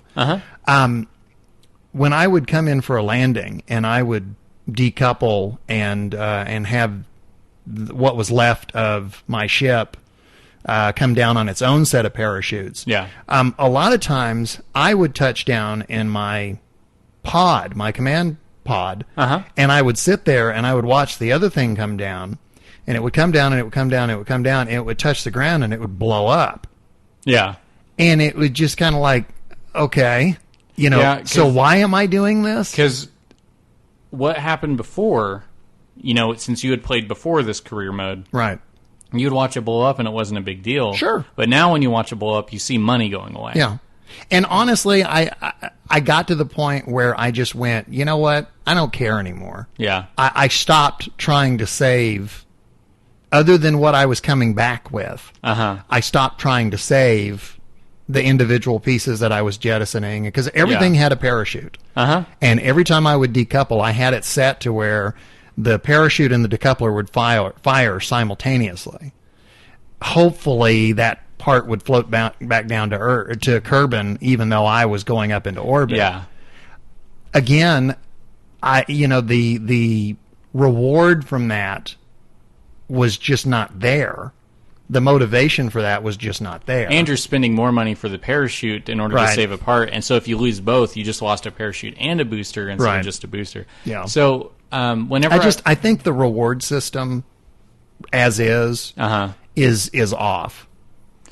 It doesn't. And again, that's my opinion. I mean, and again, I may be in the minority. It sort of brings in a cautionary, it certainly makes you more conservative. It sort of brings in some inhibitions, because otherwise you'd just be launching stuff. I don't care what happens to the debris, like I'm going to litter everywhere. I'm going to make that Indian cry, and just throw stuff all over the place. And that was a good tie back. Okay. So I haven't thought of that in years. Very good. You want to, it almost makes you afraid to do certain things, because exactly. if I mess up, this could cost me. Yeah. Now, and see, again, I keep hammering on this, but Kerbal is a very unique game.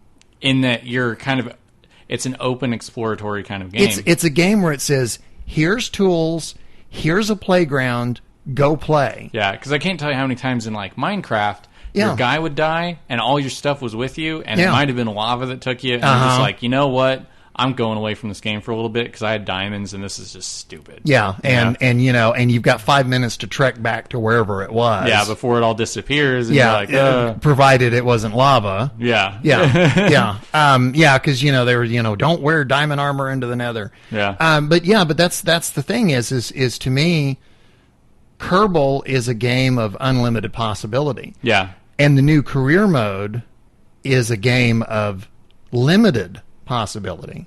I think if you're a brand new player coming in, that career mode is going to be fine. Yeah. If you're I can see people playing through career mode a couple of times. Yeah.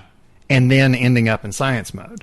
Yeah, it depends. Because budgets, dealing with budgets and reputation and contracts, it does get to be it's an extra layer on the gameplay that to me doesn't need to be there. Now, if you revert, you get everything back. So there's always that to where you can try to build a giant, crazy rocket and launch it. And I give them a lot of credit for now. You can do individual saves. Yeah. Big credit for that. Yeah, that is a big one. So like you launch the rocket, and if it doesn't work out, you revert, go back to vehicle assembly, and your money's not spent. Mm-hmm. Now, we had a listener that wrote in that they said they don't revert. Right. So if somebody's stuck in space, they don't revert back and rebuild it with more fuel. You can't play that way.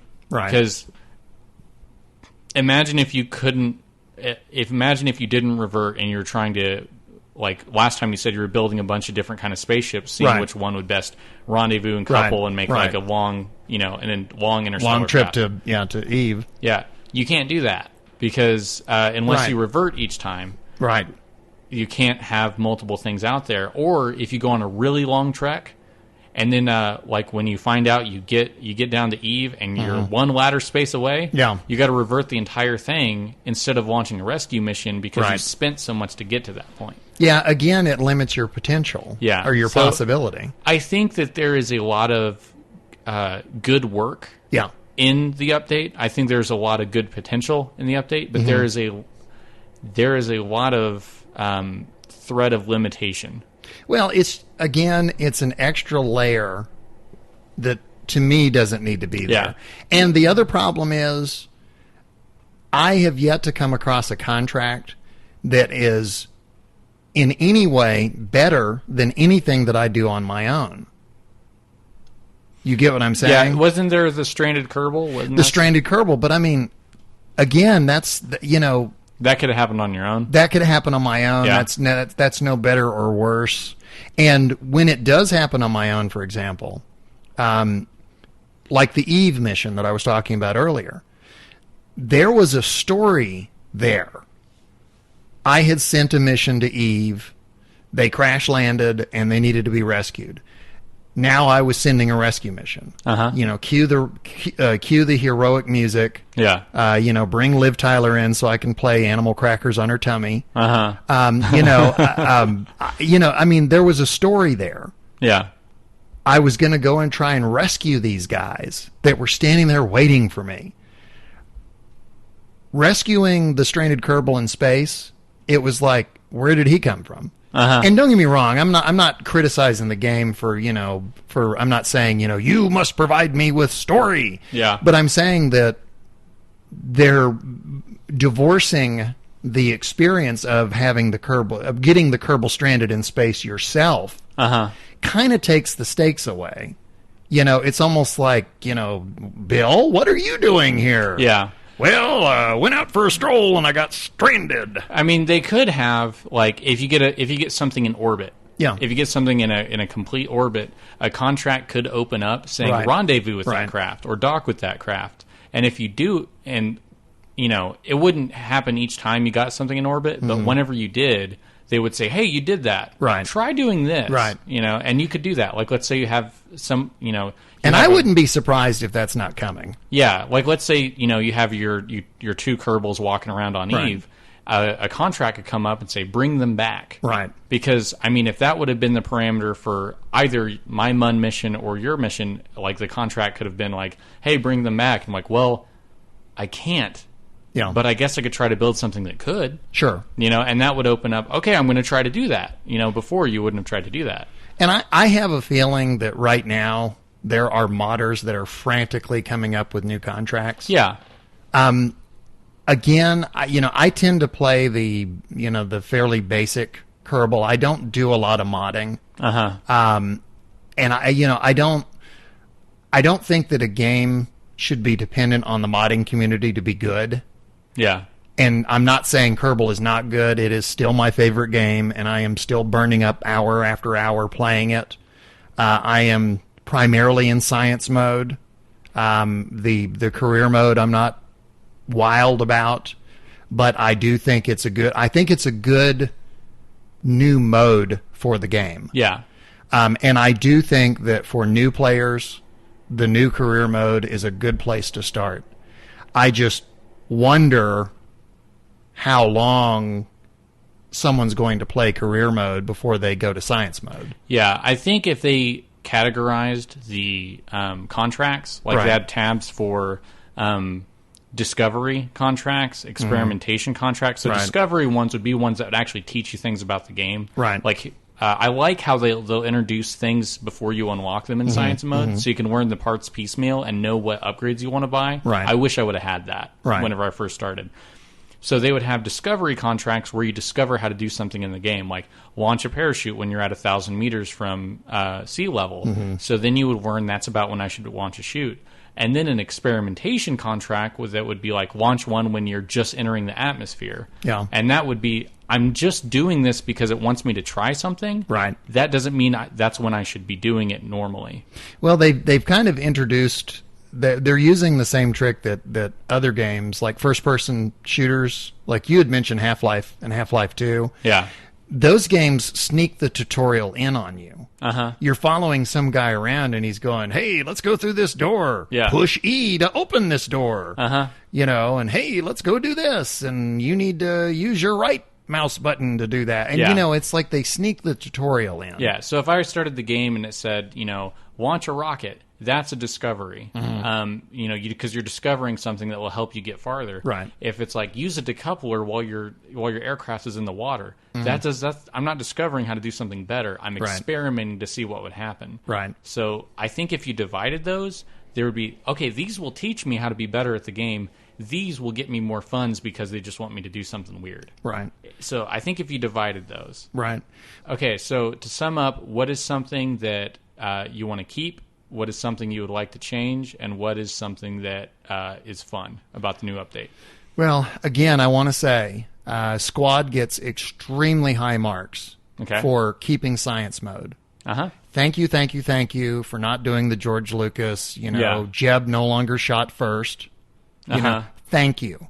You guys you've introduced an entirely new mode to the game, but the previous mode is still available. Yeah. And Sandbox is still available. Smart move. 64-bit, love it. The overall, I'm happy with the upgrade. I think they did a really good job. Yeah. I'm a little lukewarm on some of the elements. I don't really see the need for reputation, or I should say, reputation doesn't really mean anything to me. I don't have any way of correlating what I see on the screen with what I'm able to do with it. Okay? Yeah. Funding, to me, is an unnecessary mechanic, and the contracts are just not that interesting. However, I do think that the new career mode is a great way for new players to start. So, and given that this has been introduced for me 600 plus hours and a year later, yeah, I may not be viewing career mode fairly.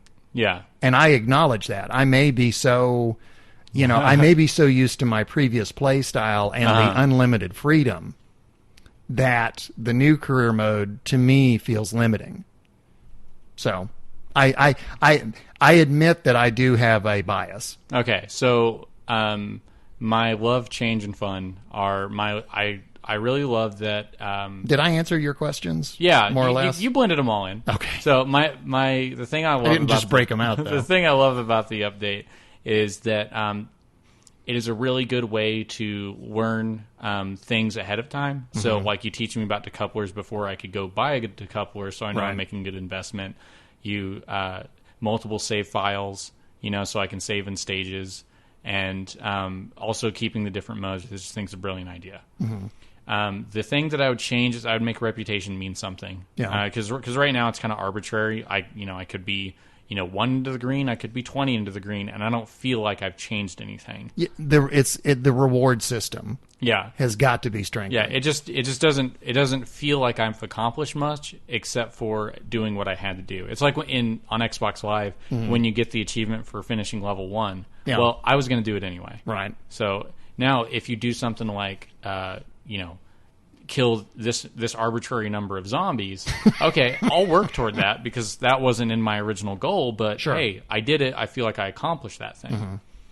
And then the thing that I thought was really fun was first off doing the one where I was just blowing up tons of Kerbals. But what was fun about the update, even though that's not how you're supposed to do it. What was fun about the update is actually with all of those limits, it was kind of like a less is more puzzle.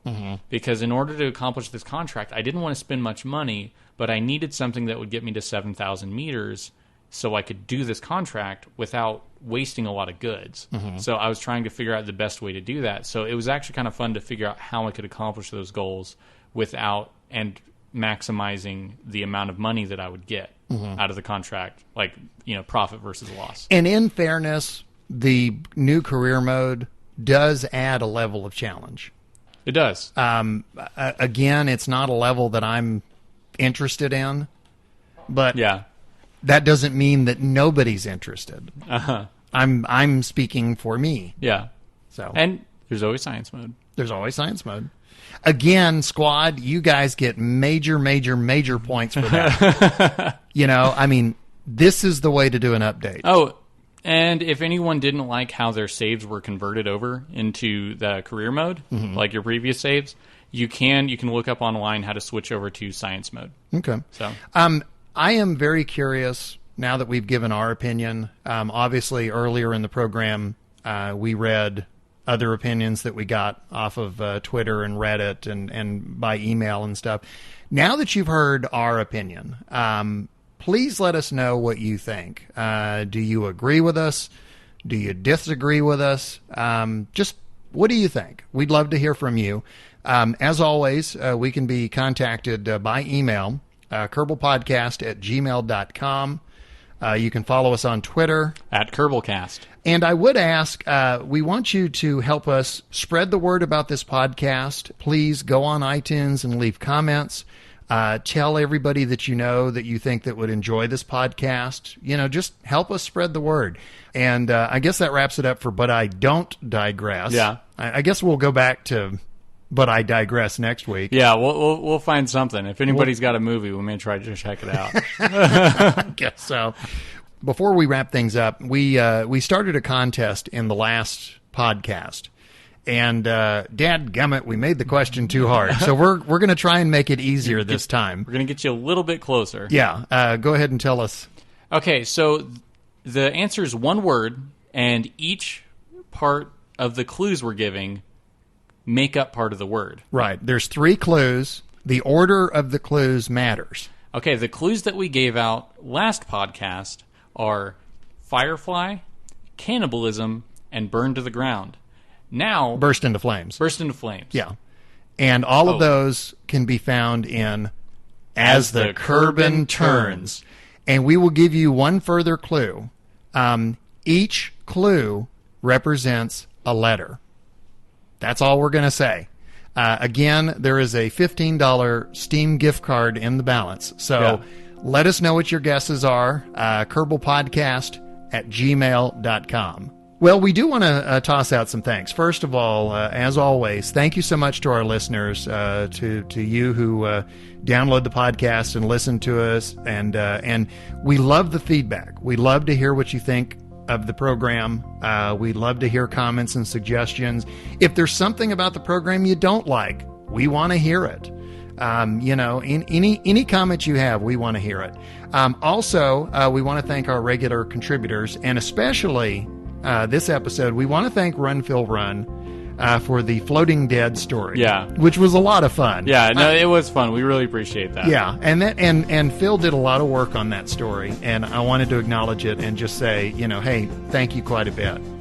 Also, we do want to thank the moderators on the subreddits, Kerbal Space Program, and also Kerbal Academy. We also wanted to thank Professor Soap for all of our music. You can find him at facebook.com/Professor Soap. And again, don't forget, you can contact us, kerbalpodcast@gmail.com.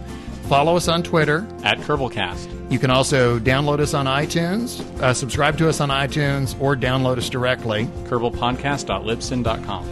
And that does it for episode 11 of our Kerbal Podcast. Until next time, I am your LMP, Lunar Module Pilot, Biff Aldrin, and our CMP, Command Module Pilot, Nostromo. Until next time, happy Kerbaling. The latest news in this week's mission briefing. And another... I was right all over... Right on my coattails. Right on your coattails. Right on my coattails. Rawhide. We'll also read our letters, your letters. We'll read somebody's letters. Forget your letters. It's all our letters. It's our letters. I write the best fan mail. We fake the letters. Coming up in today's program, we'll no idea. It's now time for the crew report, where we read where your letters are read. It's now time for my funding ran low, so I took plutonium from some terrorists, and now I'm... Are we recording now? Yeah, we're recording. Okay.